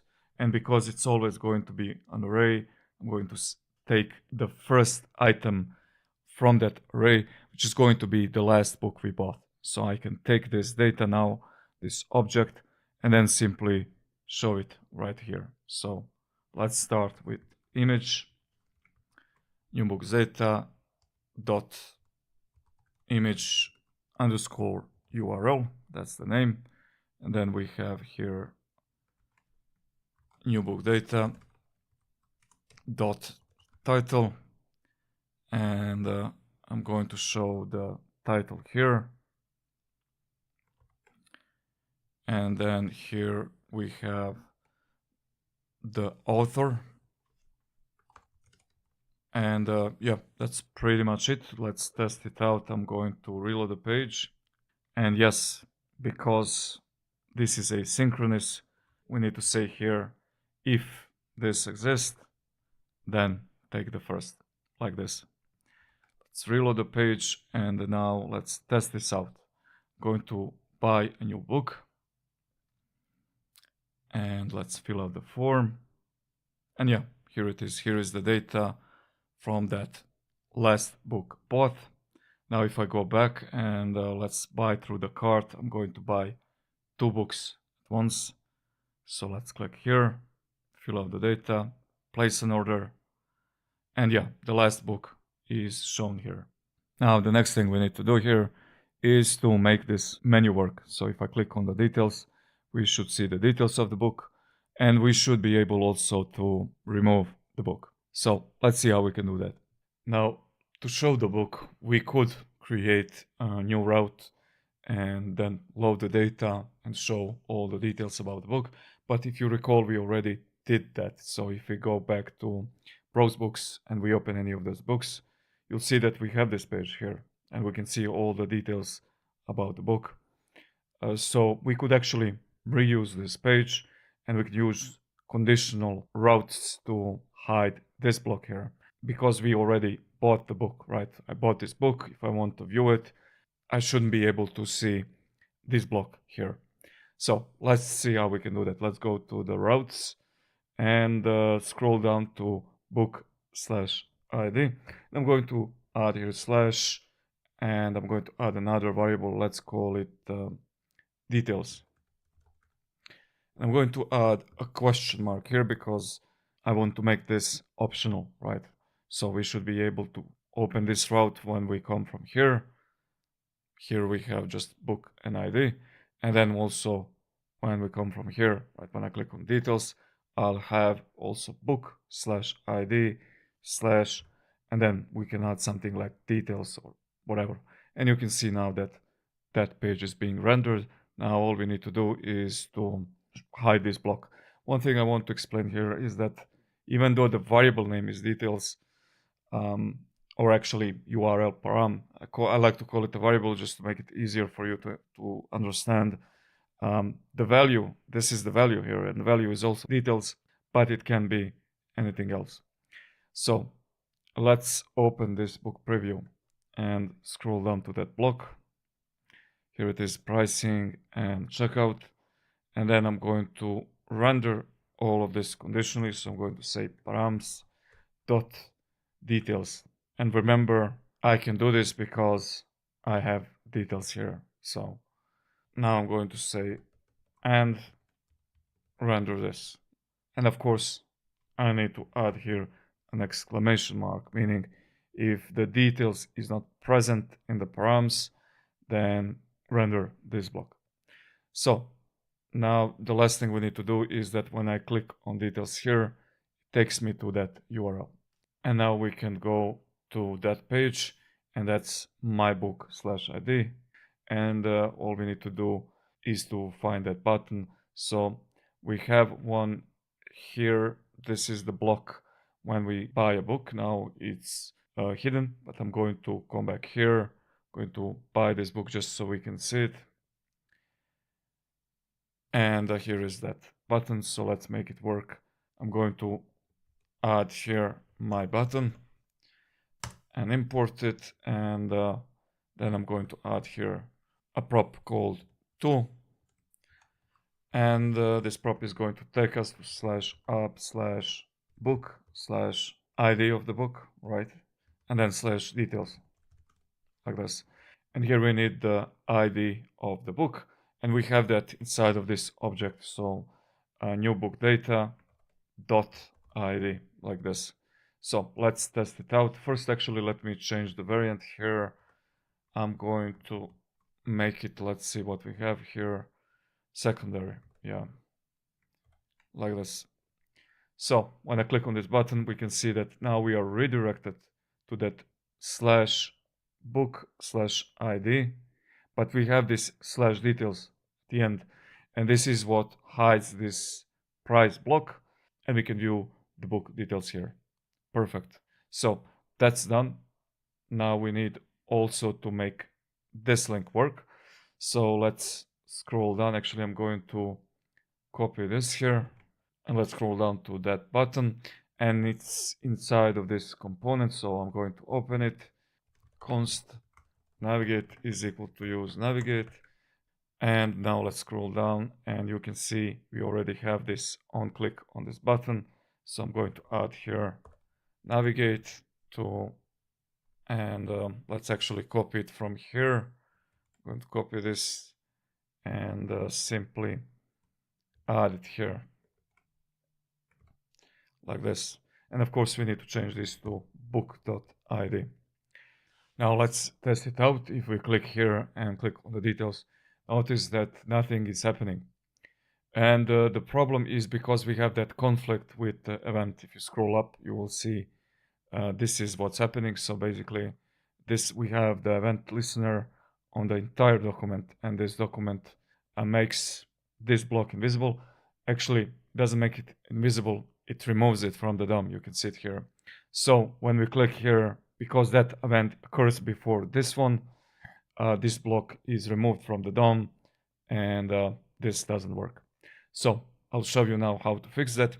We can add here const, let's say menu ref is equal to use ref, and make sure to import it. By default is null. It must be null because we are going to use it to select this element, and then scroll down to this div here, which is the menu. I'm going to say here ref is equal to menu ref, like this. So we have the reference. Now we can use here this reference, so I can say if menu ref dot current, and if menu ref dot current dot contains, and now we can use that event object, which is going to be given to us by this function. So this function is going to receive it, and we can use it here. So e dot target, and of course we need to add here an exclamation mark to make this false. Then we are going to set is menu visible, and we need to add here false. Actually, we can use it like this also. This is going to make it undefined, which is a faulty value, but let's be explicit here. Let's go back to the page, reload the page, click on details, and we can see that we got that redirect. And because of this optional parameter here inside of our URL, this block here is hidden. Perfect. Now the next thing we should do here is to make this remove button work. So let's do that now. Let's start by adding a modal prompt here so we can ask the user, are you sure you want to remove this book or not? So let's go to our public bookstore components, and inside of here you have this prompt.jsx. So let's just copy it from here, and let's add it inside of our components models folder. So here is that component. Let's first check it out before we start using it. It's a very simple component. It takes is open, which is going to be Boolean. If it's false, it's going to render a null, meaning nothing. If it's true, it's going to render all of this. Then we have on close event, which is going to close it, confirm the book title, which is going to show the book title here, and then is loading, right? So let's go and use this prompt inside of mybooks.jsx, scroll down to the bottom, and I'm going to simply use it here, right? And for us to see it, we need to say here is open is going to be true, just so we can see it here, right? Let's reload the page. Let's see, prompt is not defined. And of course, don't forget to import it here, right? So let's reload the page, and here it is. We can see that we have a simple prompt. Let's go back to my books, and first thing first, I need to make sure that I'm passing the book name here. We need to give it the book name, and for us to know the book name, we need to take it from this card here. So I'm going to add here prop. I'm going to call it on remove. And I'm going to add this prop to the button where we click on remove, this one, right? So we need to call here set menu visible to false, because we need to hide that menu. Actually, let me set this to false so we can see this better here. So when I click on remove, it should first hide this pop-up menu, right? And now you can see that when I click, it's hidden. But also beside that, we want to call this new prop function on remove. And we can give it a book here. So we're basically taking a book data, giving the book data to the function which is going to be passed through this prop here. Now, let's go back to my books, and I can now use here on remove, and I'm going to give the function which is going to set this book to the state because we need to use it here, right? So let's set that state here. I'm going to say here use state, and I'm going to call it book data. We capitalize here B, and by default is going to be null. And of course we need to import use state here. Now I'm going to use this also for the visibility of that prompt. So if the book data is null, I'm going to hide it. If it's true, I'm going to show it. So we don't have to define two states. We can use just one. So I'm going to say here is open, and I'm going to pass here book data.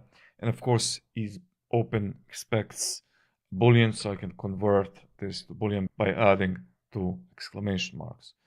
The next we need to do here is to say on close, and then I'm simply going to say here set book data back to null, because if it's null, this is going to be false and the prompt is going to be removed. And of course I need to pass this through anonymous function because I'm adding something here, right? The next thing we need to give to this prompt is the book title. So let's add it here. Simply say book title is going to be equal to book data dot title, right?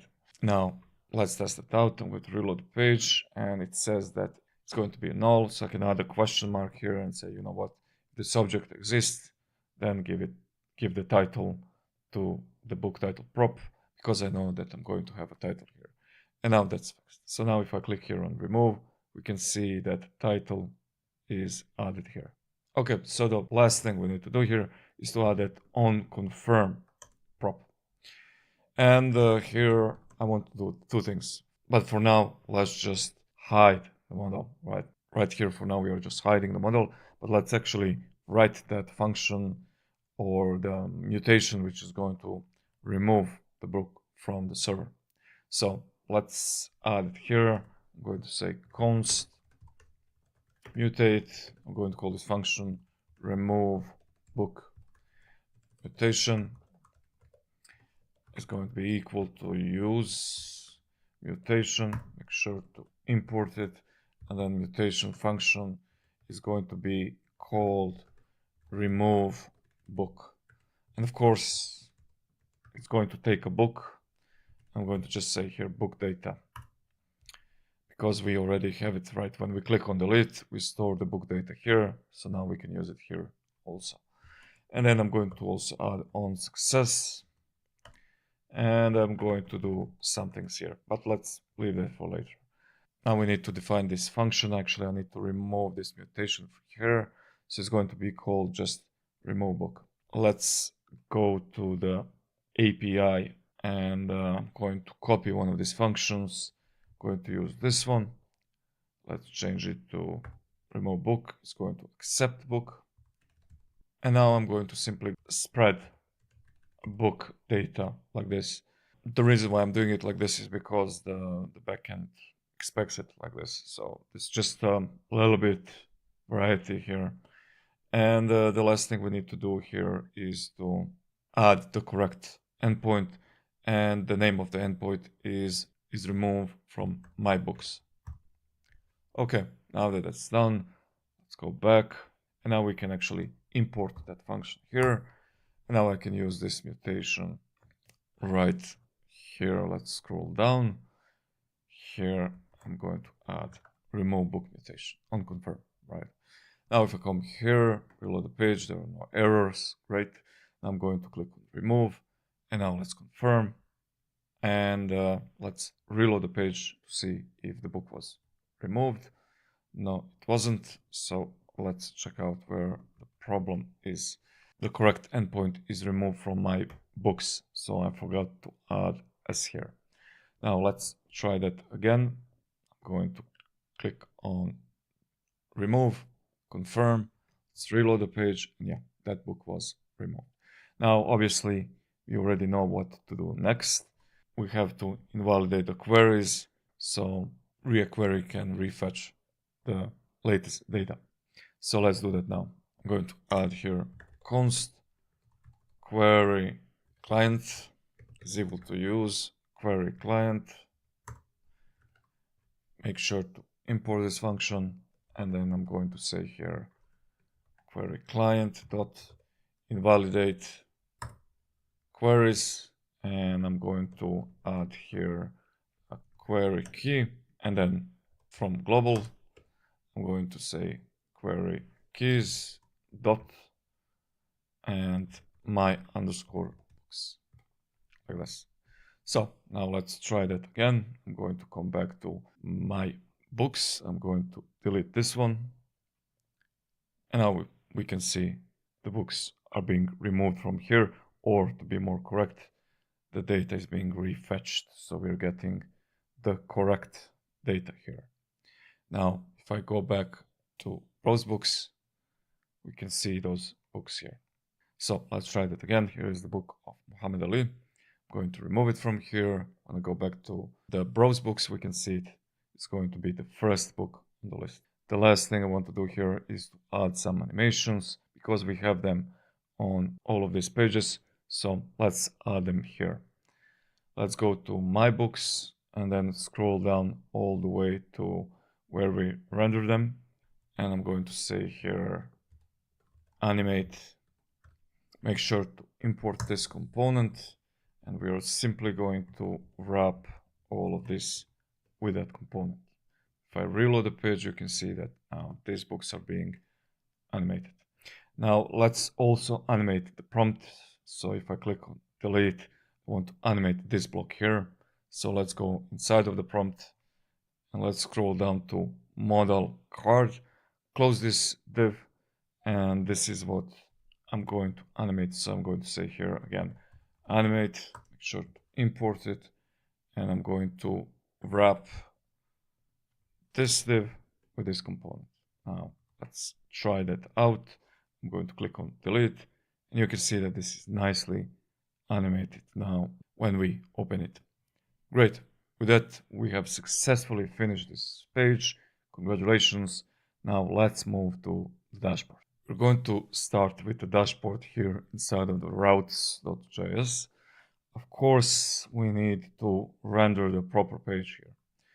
And to do that, we are going to go to the public bookstore and pages. And here we have our dashboard.jsx. So let's just copy it and let's add it to our pages here. I'm going to clean this up a little bit, and yeah, let's now import it here so we can actually see this page. Now, if I go to the dashboard, here is our page, and we can see that we have some hard-coded data, but what's missing here is actually this part, the chart. This is where I'm going to show you how to make this component load the chart library first, and then how it's going to show the chart here. So let's start with some basic stuff. If we take a look here, we can see that all the data is hard-coded.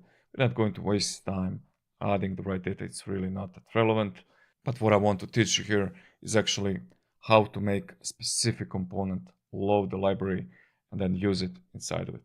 So let's start by loading the data here. I'm going to say here const data and is loading equals to use query, and then inside of it we have query key, which is going to be added to the global object, and I'm going to add it, of course, inside of the query keys, and I'm going to call it simply dashboard.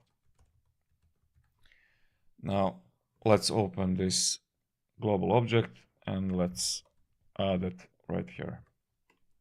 Now I can close this. And the next thing we need to do here is to add a query function. I'm going to call this function get dashboard data. Very simple name. Now let's go and define this function here. So I'm going to find one of these functions where I'm simply getting the data like this one. I'm going to copy it, change the name, and we need to change the endpoint to dashboard. By the way, I'm not changing this message. Obviously, in real applications, you would have to, write unable to fetch the dashboard data or something like that. But I don't want you to waste time doing that, so it doesn't really matter here. Now that this is done, we can go back to the dashboard and let's import this function. The last thing we need to do here is to say select res.data.dashboard. Let's just console log the data here, and I just noticed here that I misspelled dashboard, so let's fix that. So res.data.dashboard, and now we can log the data so we can see it here. Let's check out the data. Here it is. We have the reading progress data. That's this block here. Then we have the chart data and the status data. That's this here. Now, I'm not going to waste your time adding that here because everything is hard-coded. It's really not relevant. What we want to do here is to make sure that the chart data works, right? And again, for the chart to work, we need to load the library first. So to display the chart here, I'm actually going to create a separate component which is going to do that for me. Let's actually add a loader here. So I'm going to use this if is loading, then return page loader component, right? And now we can go and create that component. Let's go to the components and let's add here folder called charts. Inside of it, I'm going to add a component which I'm going to call book sale chart.jsx. Okay, so we have our component here. Let's scroll down to the chart. Here it is. You can find it under the chart comment. I'm going to remove this canvas from here, and I'm going to add this component.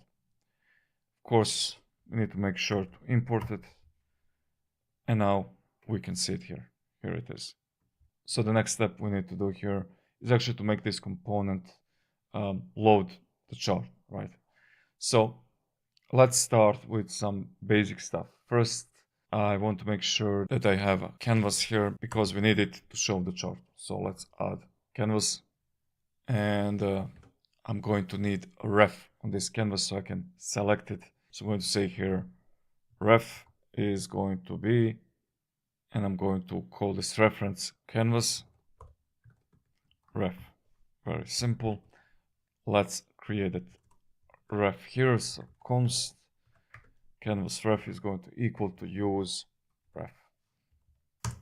Make sure to import it, and by default it should be null because we are using it to select element here, right?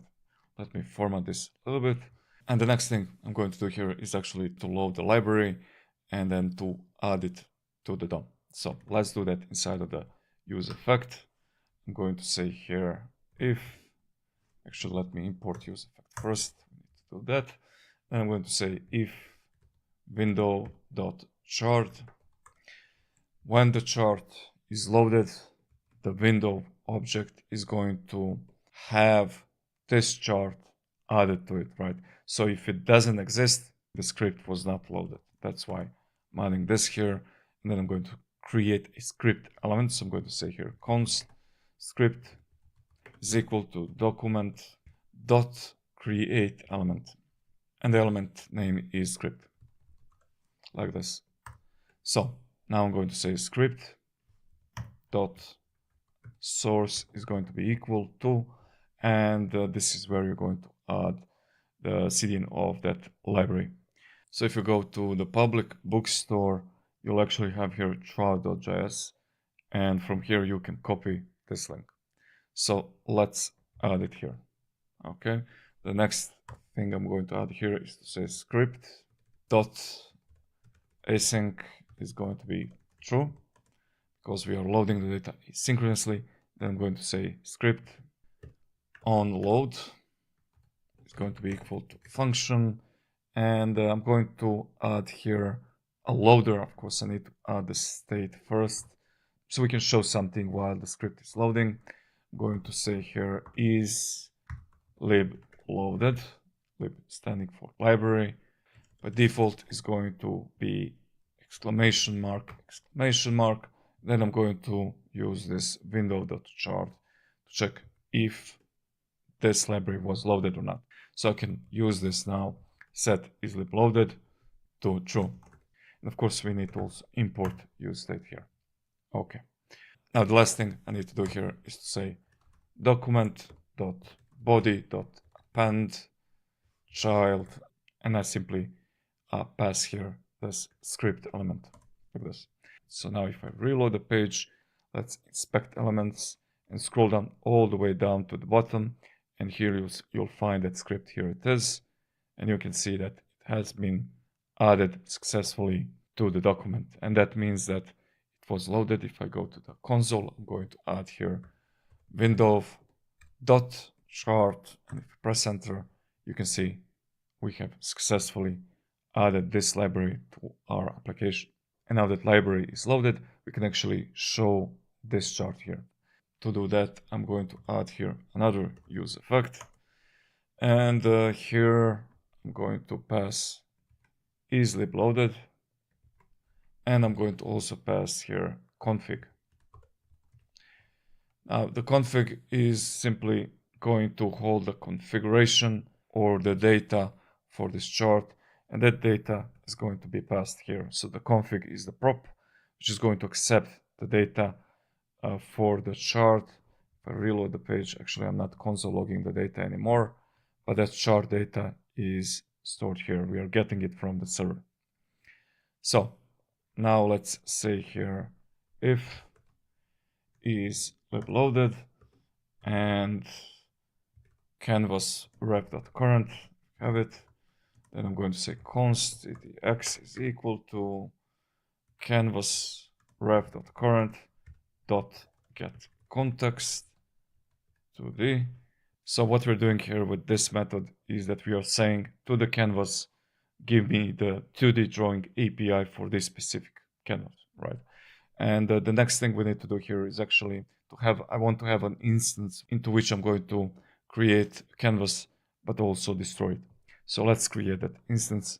It's going to be a ref. I'm going to say here const instance, and I'm going to use here use ref, and by default is going to be null.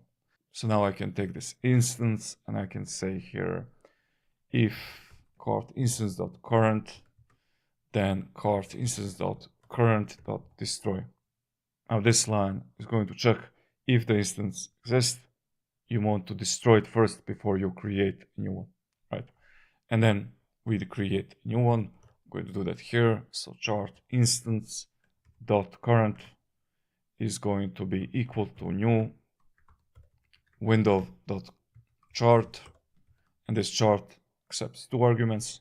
The first one is this here, this variable, and then the second one is going to be the data we're going to give to the component. That's the config data, the data about the chart, right? And with that, we're pretty much done. The last thing actually I want to do here is to say return, and inside of the return function, I also want to destroy the instance if it exists, right? Actually, we need to add it like this. If it exists, destroy it. And with this, we are pretty much done. The last thing I want to do here is to add the loader. So we have this state here. So I'm going to scroll down and I'm going to say, well, if it's false, then I'm going to add here dot loader. Make sure to import it like this. Now let's go back to our page, reload the page, and here is our chart. If I reload the page quickly, you can notice that you'll see this 3 dots. That's our dot loader. So while the chart is being loaded, we can see here that dot loader. Perfect. Now just to fix this a little bit visually, I'm going to go back to this wrapper div and I'm going to add here a class name, and I'm going to say height, let's say 300 pixels, and I'm going to also add width full and relative. and that's going to fix the chart a little bit, make it better visible. Great, amazing. We have finally finished this course and this project. I also have an assignment here for you if you're up for it. I want you to create this view history page. You can go to the routes and you can start here by first adding the history page. That page is already added here, so you can use this one. And it should look like the wish list. The only difference is that I want you to hide this wish list hard button and add to cart button, and you should show the history data. You have that right below the button you're going to find inside of this component. We have commented out, but it is there below the button. You can show the date and time when the book was last visited. So go ahead and try to do this. I'm just going to give you here the endpoint, and this is the endpoint from which you can get the history data. And yeah, I just want to say again, thank you for taking this course. I hope that you have learned something here. And if you're interested in learning React on a serious level, no matter are you an absolute beginner or a pro, I have a course for you and I'm giving a discount. You can check out the link in the description below. Again, thank you for watching. Have a nice day and please subscribe this channel as it helps me make more content.